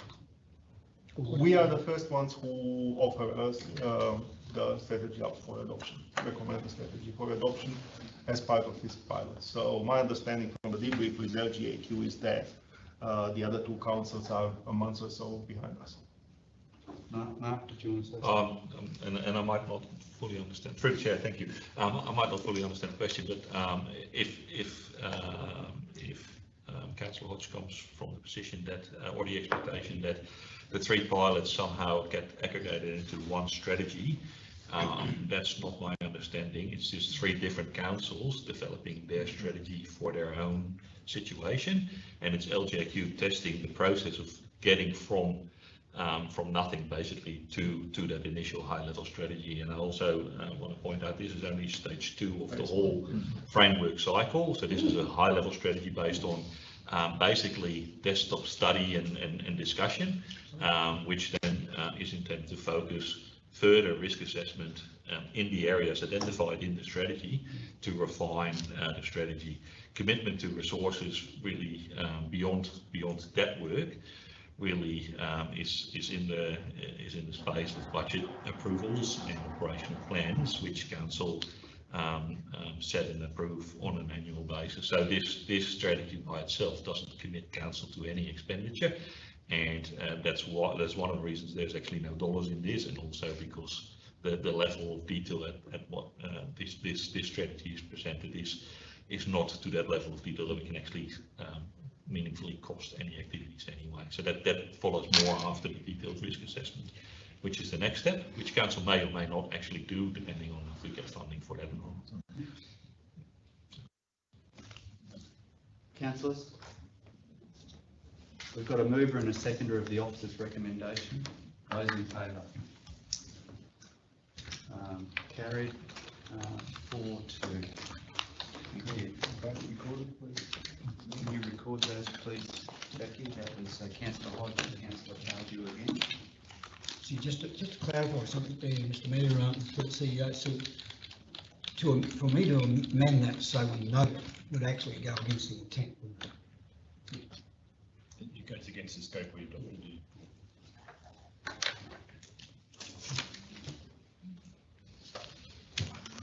12.4, supply of cleaning services, corporate facilities. Do we have a mover of the officer's recommendation? Councillor Hodge is moving. Do we have a seconder? Councillor Wilkes. Councillor Hodge. No, all good, thanks, Mr Mayor. I'm happy with the officer's recommendation. Just to point out that you'll know in the tables that is for 2 years, but this recommendation is for 1 year. So it's just the difference between that and the tables. I think we just got a review of all the facilities that, which these cleaning contracts are for. So happy to move the recommendation. Thank you. Councillor Wilson, did you have anything? Shane, did you have anything you wanted to say here? You don't have to. You're just there to answer questions. Yeah. Okay. All right. Okay, councillors, any more discussion on this one? Okay, those in favour of the officer's recommendation? Carried. Thank you.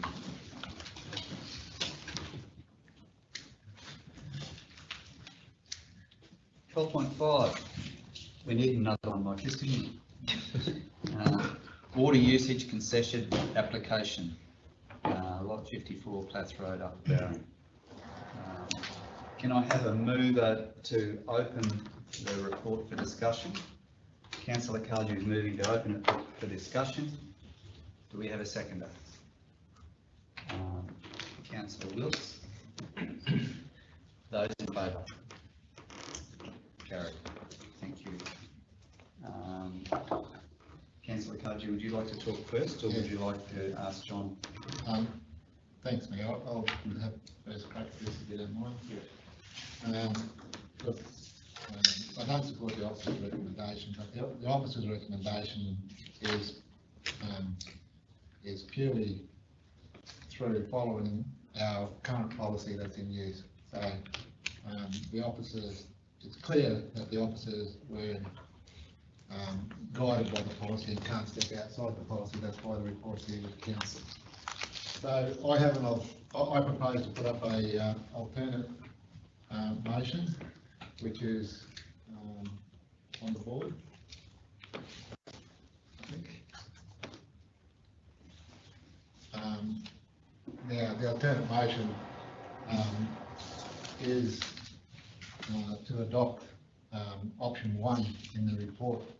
However, I'm open to suggestions from other councillors with regards to whether option 1 is appropriate or maybe option 2. So I'll just leave it open at the minute, and happy to hear other conversations. Or what I could do is just I'll move my recommendation and you can put that in a comment if that's more appropriate. I don't think we need to do that yet, Councillor Carter. You flagged that that's your alternative. We've got a mover and a seconder to discuss the report. Any other councillors want to talk? So we'll go Councillor Wills. Yeah, thank you, Mr. Mayor. This is a bit of a contentious issue as well. There's an onus of proof here that that's very hard to differentiate. It's the opportunity perhaps that the valve was left open, or the opportunity, as was indicated to us earlier, that it could have actually been one of the livestock that may have bumped it. So I think with that opportunity, like we're looking at what Councillor Cardew has offered us here, there's a chance that it may have been a miscalculation or whatever on behalf of a council employee, or it could have been one of the livestock. So to me, there's enough opportunity there that 50-50. I've got the other alternative as well, but the fact remains is that there is that opportunity, and the water, even though it may have been inadvertently introduced into the property, it was still introduced into that property.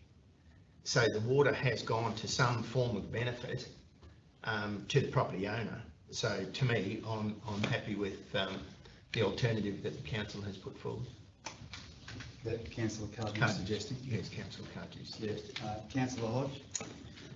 Yes, I understand what everyone is saying, but if you go to the tables, it's, as you can see over the last 7 readings, there's been no use hardly whatsoever, then all of a sudden, as in the table, he gets this consumption of 5,402. And, yep, we don't know what happened. Something happened. We know something happened. So I guess with the body of the report, we can either do the 50 cent, well, three options. Make him pay the full amount, give him 50% discount as in good faith, which would be what, 2,600 something, 2,650 or something. Or if we looked at the average over the seven readings, it comes to 5,364. 20 divided by 7 would come to something. Let me go right there. Hang on, 1 second.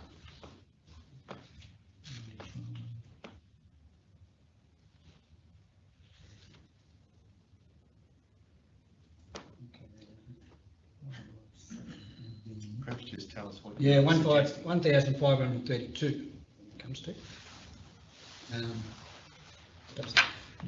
That doesn't seem right. Something wrong with this calculator here. But anyway, we can sort that out. Anyway, it's 5,000, whatever it is, divided by 7. That's just the other option. So they're the 3 options. It's 50%, 1/7 or you charge the lot. I'm happy, I think, to go to 50%, so. We might go to John Turner if John doesn't mind giving us a summary from council side. Thanks, John. Yeah, thank you, Mr. Mayor. Look, I sort of just commend the customer in regards to deputation first. I think you gave a reasonable account of background to this particular report that I guess officers thought it was prudent to bring up to the council level. As Councillor Cardew indicated, don't have the delegated authority to provide a concession in accordance with the policy. So we thought it was prudent then, on the basis that the customer was dissatisfied with that decision, to bring it up to the council. I'll probably only talk to the matter of the onus of proof in regards to the matter of when there may have been a potential for council officers to possibly turn that tap on. There's two occasions. One back in February 2021, when there was a repair done on a council main upstream of the meter. At that time, there may have been manipulation of that valve to allow them to affect the repair of the main. Got to understand that this is some time ago. This is 1 metre of 9,000 odd metres, so necessarily the memory of council officers is not that good.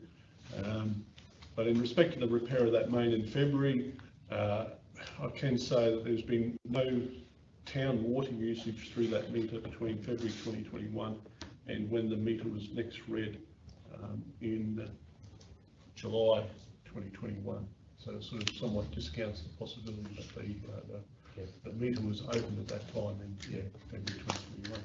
So the next occasion would have been the reading of the meter in July 2021. It's not standard practice for council officers to test the meter when they go out and do a normal read. There's usually a predetermined view that the meter needs to be tested. On this occasion, there is nothing there to suggest that the meter needed to be tested. If it did need to be tested, the customer is quite right, as the council officer explained to him at the time. On the occasion when it is tested, we manipulate the valves to check whether it's actually turning over or not. But on this occasion, based on the records of the council officers, there was no testing done on that meter at the time. So it's purely simply turning up, taking a photograph of the meter and recording the actual meter reading. So they're the two potential occasions when council officers may have inadvertently turned that meter on. And based on the information I have at hand, I guess, again, I can't necessarily turn up and 100% emphatically say that the valves weren't manipulated, but based on the information I have at hand, it's less likely that there was any manipulation of those valves. Thanks, John. Okay. John, you just mentioned something that I wasn't aware of. We got a photograph of the meter.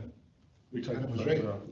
What position was the valves in the photograph? No, it's just of the actual meter readings, just to confirm that. You can't see the valves in that photo? No. Okay. You're dreaming. Sorry. I just, you had a photo that's taken away. I was going to ask. It's okay. Councillor Billman. John, can I just ask you, and pardon my ignorance, the water that's coming through that meter, it's coming from where, for a start? Upper Barron intake? Upper Barron intake. Has that water been treated? No. So what cost to council would have occurred? Because I didn't know, Jeff said it was gravity fed. So was there any real cost on delivery of that water to them, apart from it going through the meter and then levying the charge as per charging policy? Okay. Sounds like a very simple answer. I was hoping for one. I always end up providing involved answers. Yeah, you're quite, the customer's quite right in terms of it's gravity fed from the Upper Barron intake. It's fed through what was the raw water main that was feeding parts of the Atherton area. You may recall, as part of the Atherton Water Quality Improvement Plan, we had to isolate Upper Barron from the Atherton supply on the basis of the risk of water quality and those prolonged boil water notices that were occurring in Atherton. However, we had a number of customers that were directly connected to the raw water main in the elevated areas of Upper Barron. There's around about 22 of these properties that are deemed permanent non-potable water because we cannot provide cost effectively some level of treatment to the water to provide these properties. It touches on, the question you've asked touches on a question that was raised during one of the budget workshops on the matter of when we were looking at the rates for access charges versus consumption. And where does the biggest proportion of costs lie in terms of operating a water supply scheme? If you're looking at it from a purely financial perspective, the largest component of costs come from the pipes that are in the ground that actually transport and convey the water from where you're taking it from to the point that you're supplying it to your customer. Obviously, along the way, we treat the water as well on some occasions, whereas there's I guess a recurring operational cost in terms of consumables that you use for treatment. But if you look at the financials, the biggest component of your cost is the fixed cost of your network that's in the ground. Now, in respect of Upper Barron, we operate a intake that's in fairly rugged countryside. It often gets blocked during heavy rain and whatnot, so we have to frequently go up there to check that intake. We've also got a 300 main, what was the original raw water main feeding parts of Atherton, which is now only devoted to those 22 properties that are on non-potable water. So whilst I can't provide you with exact dollars, I can say disproportionately so, we will be spending a large amount of money providing water to those 22 lots compared to other areas because the level of infrastructure that sits there to sustain that water to those properties.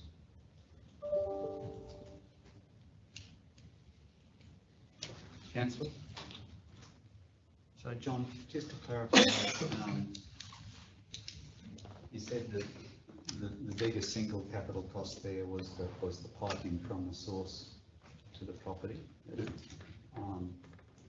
The water was gravity fed and it was untreated. So if we park the cost of the pipes on one side, we basically lost 5.5 megalitres of water, of untreated water is basically what we've lost. And those fixed costs are recovered partly by our fixed charge and partly by our consumption charge.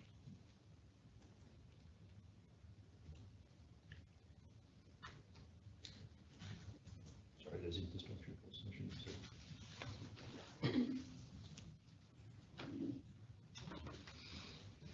Councillors, we haven't moved that motion yet. That's Councillor Cargew's alternate motion. Councillor Cargew, would you like to move that motion? Or? Yes, Mayor. I think before I do, look, it is unclear how that valve got turned on. No question about it. The cost to council of losing that 5 meg, very, very minimal. The raw water line, existing infrastructure, etc. We've all heard it. So,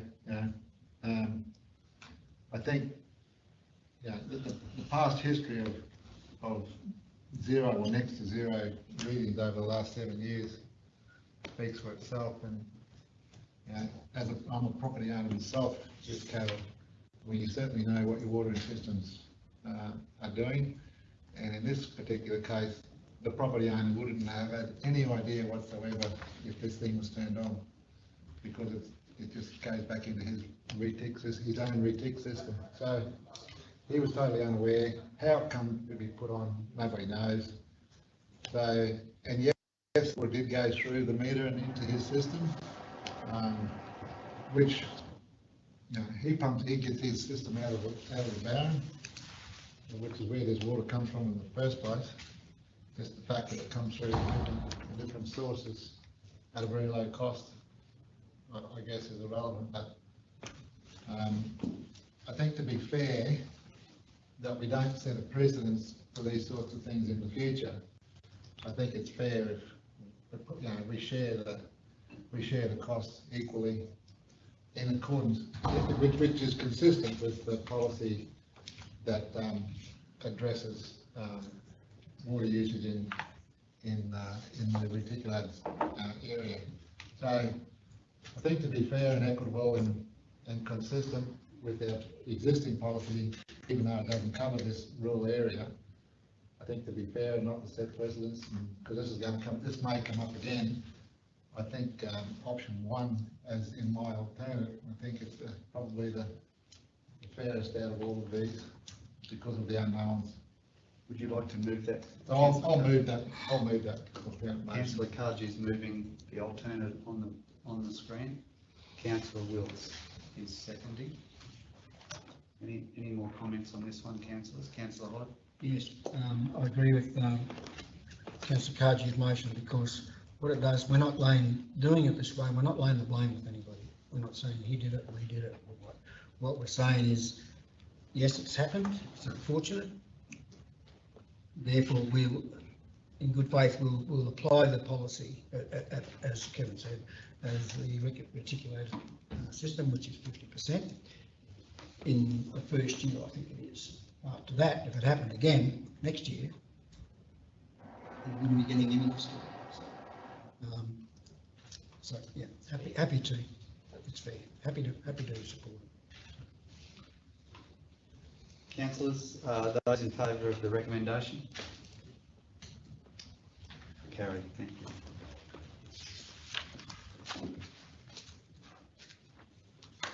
Item 12. Thanks, John. Item 12.6, drinking water quality policy. Do we have a mover of the officer's recommendation? Councillor Hodge and Councillor Bilney. Councillor Hodge?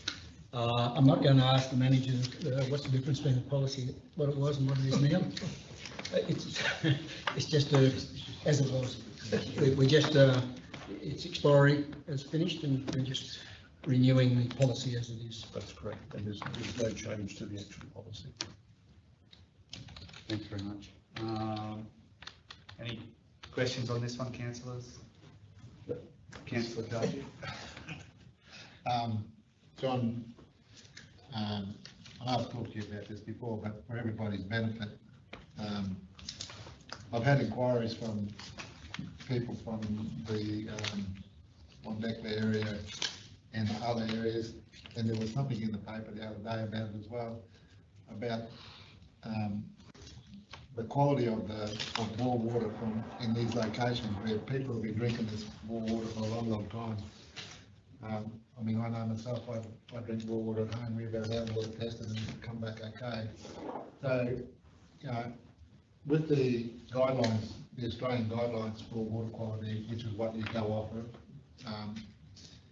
is there any opportunity to have in this strategy or policy something that we can afford not to put chlorine in the water because of the effects it has in the taste in these areas?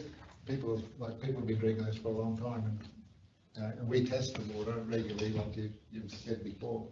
I'm just wondering, is there any opportunity, especially for those residents in those areas where we do have really good quality water coming out of the ground? Is there any opportunity to not put chlorine in the water?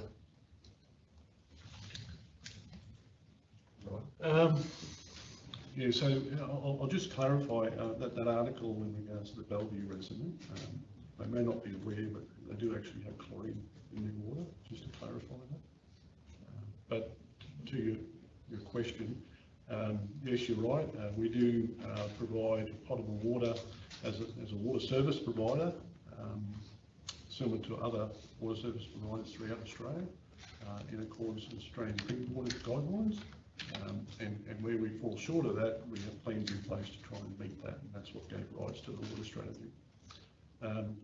These guidelines set out health and aesthetic limits for various potential risks in providing potable water that come to matters of pathogens, bacteria, chemicals, metals and the like that can potentially cause harm to the public. The guidelines do use a risk-based approach, and there's a methodology that sits within that guideline. A fundamental risk in water supplies relates to potential and almost certain presence of E. coli, whether it's groundwater or whether it's surface water source, in terms of where you get your water from.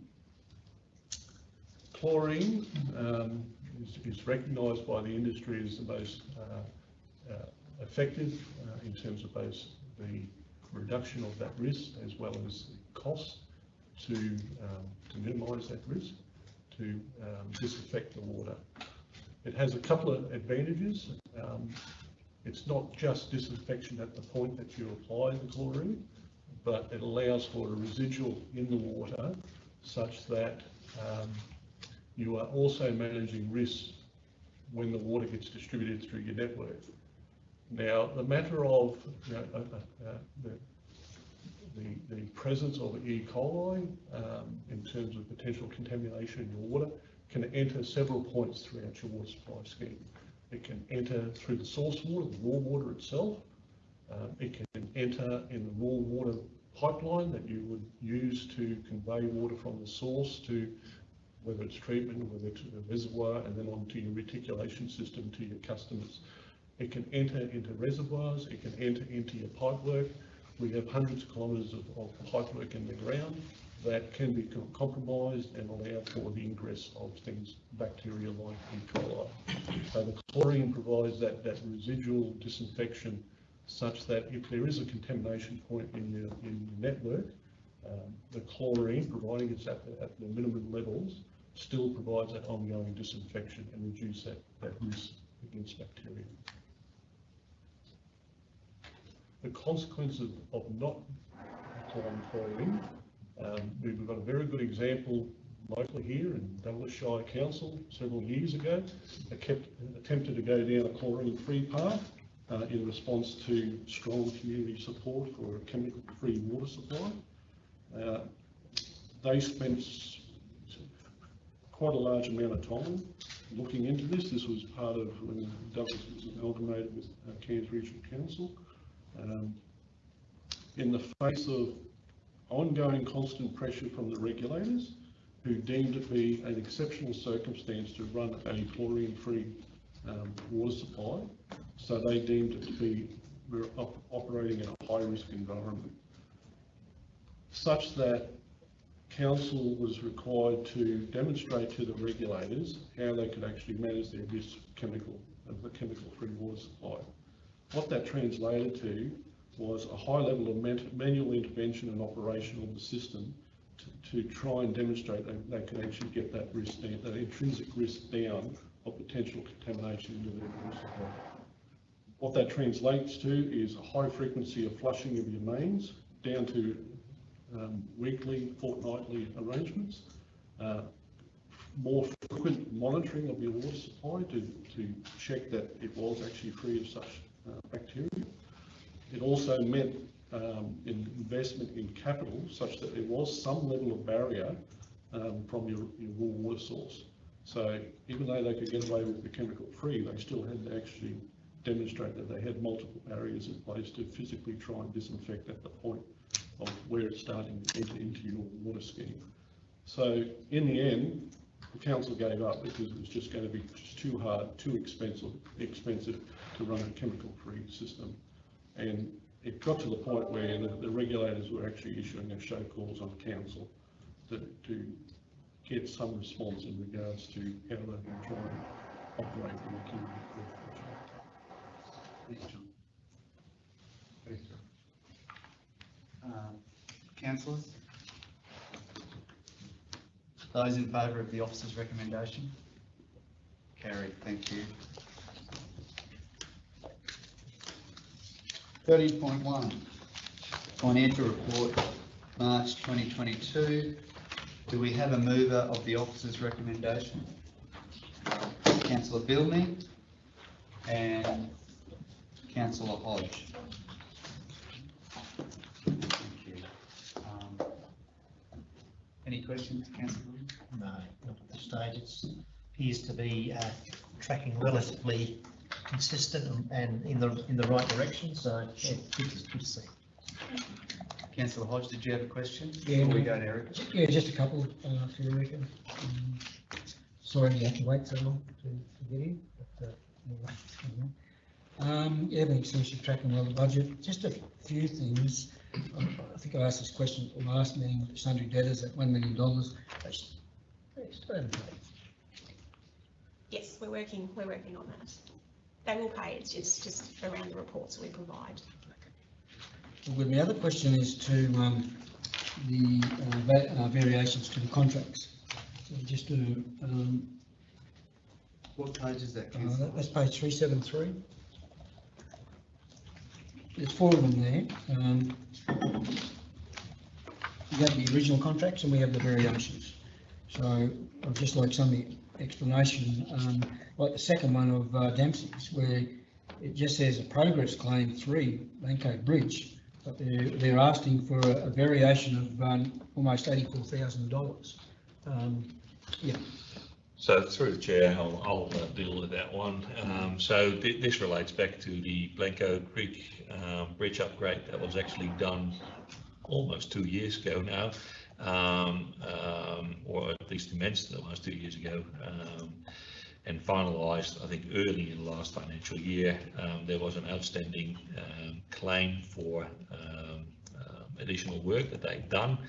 And well, there were actually multiple claims that we were negotiating with the contractor over a protected period of time, and this is basically the result of the outcome of the negotiations. And I can safely say that the amount that we're actually paying is much less than what they originally claimed, but that's generally how that works when you negotiate these type of things. So this is basically just financially closing out the contract with the contractor. The work has been delivered a considerable amount of time ago, and the reason why you see it now is that it has taken a long time to get to an agreed position around those variations. The one for Arrow. That's because Duncan Brown Bridge there was changing scope or something like that. So through the chair again, as you may recall, it's a bit. It's a while ago now as well that when we addressed this tender, I think from memory it was in October, November last year. There was the issue that the proposed contractor had offered an alternative design for the foundation of the bridge with less supports basically, but bigger supports going deeper into the ground that had to be geotechnically assessed and tested to confirm that that would actually be an appropriate solution. So we had to engage, but the potential saving out of that variation was substantial. So at that time, we discussed this with council that we were going to engage the consultant that had the original geotechnical design for this bridge, including the bridge design itself as well, assess that alternative design proposal to ensure that it's viable. That's this cost. It is viable. So now we're in the process of finalising the award of the tender to the other one, to the non-conforming one at the time. In relation to the alternative tender provided by the lowest tender at the time. Yeah. To John, I suppose the $16,500 to Trinity Engineering, that's to do with the management of the Athens sewage network capacity. Yeah, if I may talk to that one. Yeah, so in response to multiple developments that are occurring in the southern area of Atherton, we've had to play a bit of catch up in regards to our planning for trunk sewage in the Atherton scheme. We had an existing commission with Trinity Engineering Consultants at TEC. We took the opportunity to meet with the CEO and Mark Hughes to put forward a proposal to seek a variation to their existing commission. So the existing commission is the project management of the Ravenshoe Water Quality Improvement Plan, as well as the Atherton Sewage Scheme planning. So we saw it as a natural extension of that work. But what we were seeking was basically as a means to minimise that variation amount, to use the unspent amount for the project management, the Atherton Sewage Planning, combined with a variation to their existing commission, to help us catch up in regards to our trunk sewage planning and Atherton scheme to allow for several developments to connect. It makes common sense. Thanks, very good.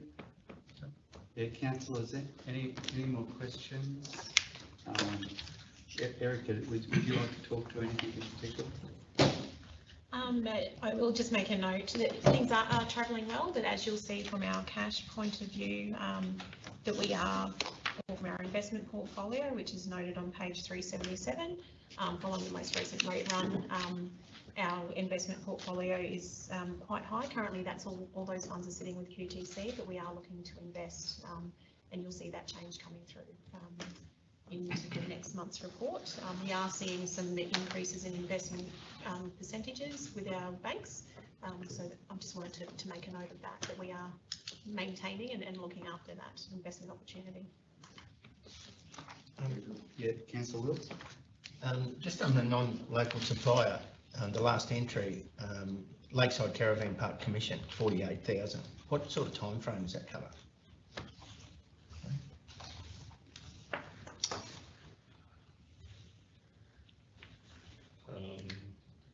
Is that something you can answer? Take it on notice. We take it on notice. We'll send it out after the meeting. Thank you. Councillors, any more questions? Okay. Sorry, Eric, go ahead. Sorry, if I can just add one more component. You will see in this month's report there are also, so that there's 3 more recommendations than normal. So one is the quarterly operational report, but the officer's recommendation number 3 and 4 is the finalisation of some debt recovery proceedings that's taking place. So this process is taking some time. This is getting to the end of that. So I just wanted to note the inclusion of those 2 in this month's report. Thank you. Councillors, those in favour of the officer's recommendation? Carried, thank you. 13.2, third budget review, 2021-2022. Do I have a mover of the officer's recommendation? Councillor Hodge, seconder. Councillor Wills. Councillor Hodge, did you? No, fine, thanks, Mr Mayor. This is what we've gone through before. This is just providing the resolution report. Eric, would you like to talk to anything there? I'm just happy to take any questions. We have worked with this one previously. Questions, councillors? Those in favour of the officer's recommendation? Carried, thank you.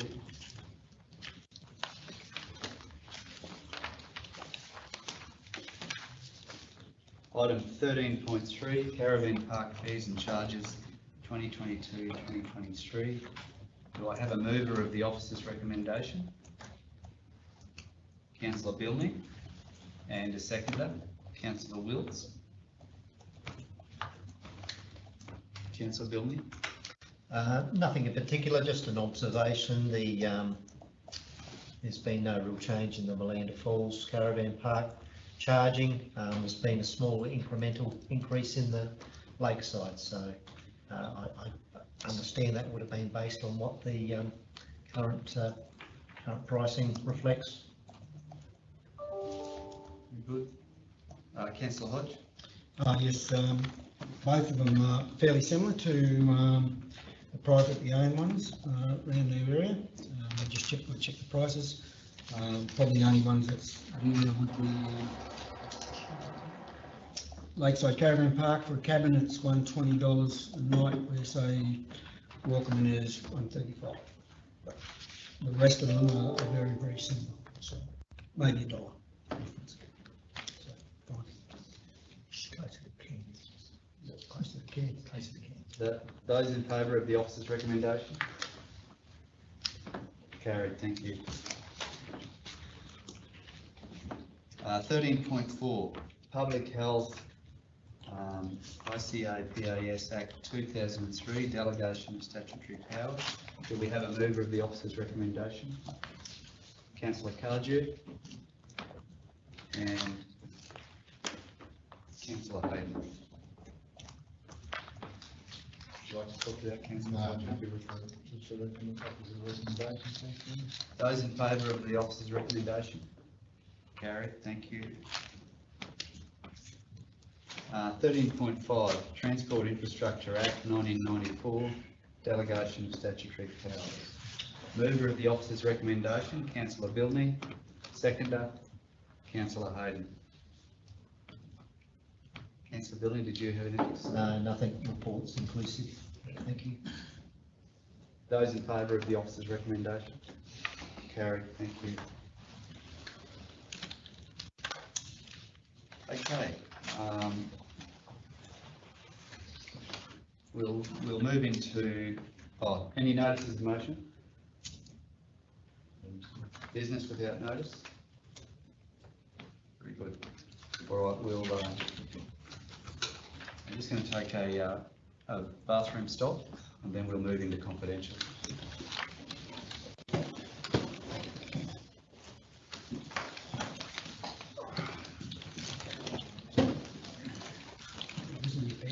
Called you learned colleagues.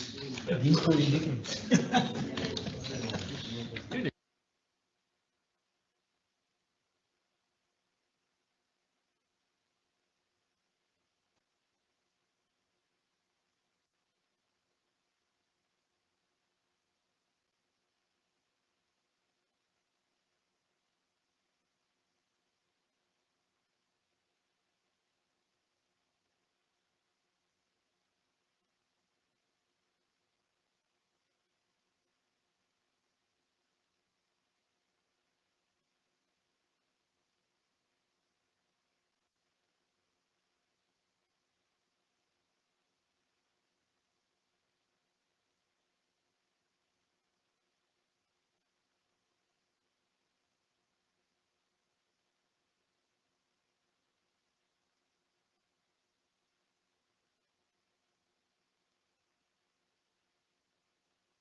Thank you.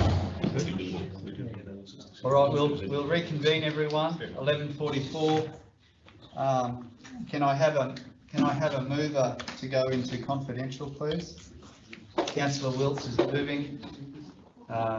Councillor Hayden is seconding. Those in favour? Carried.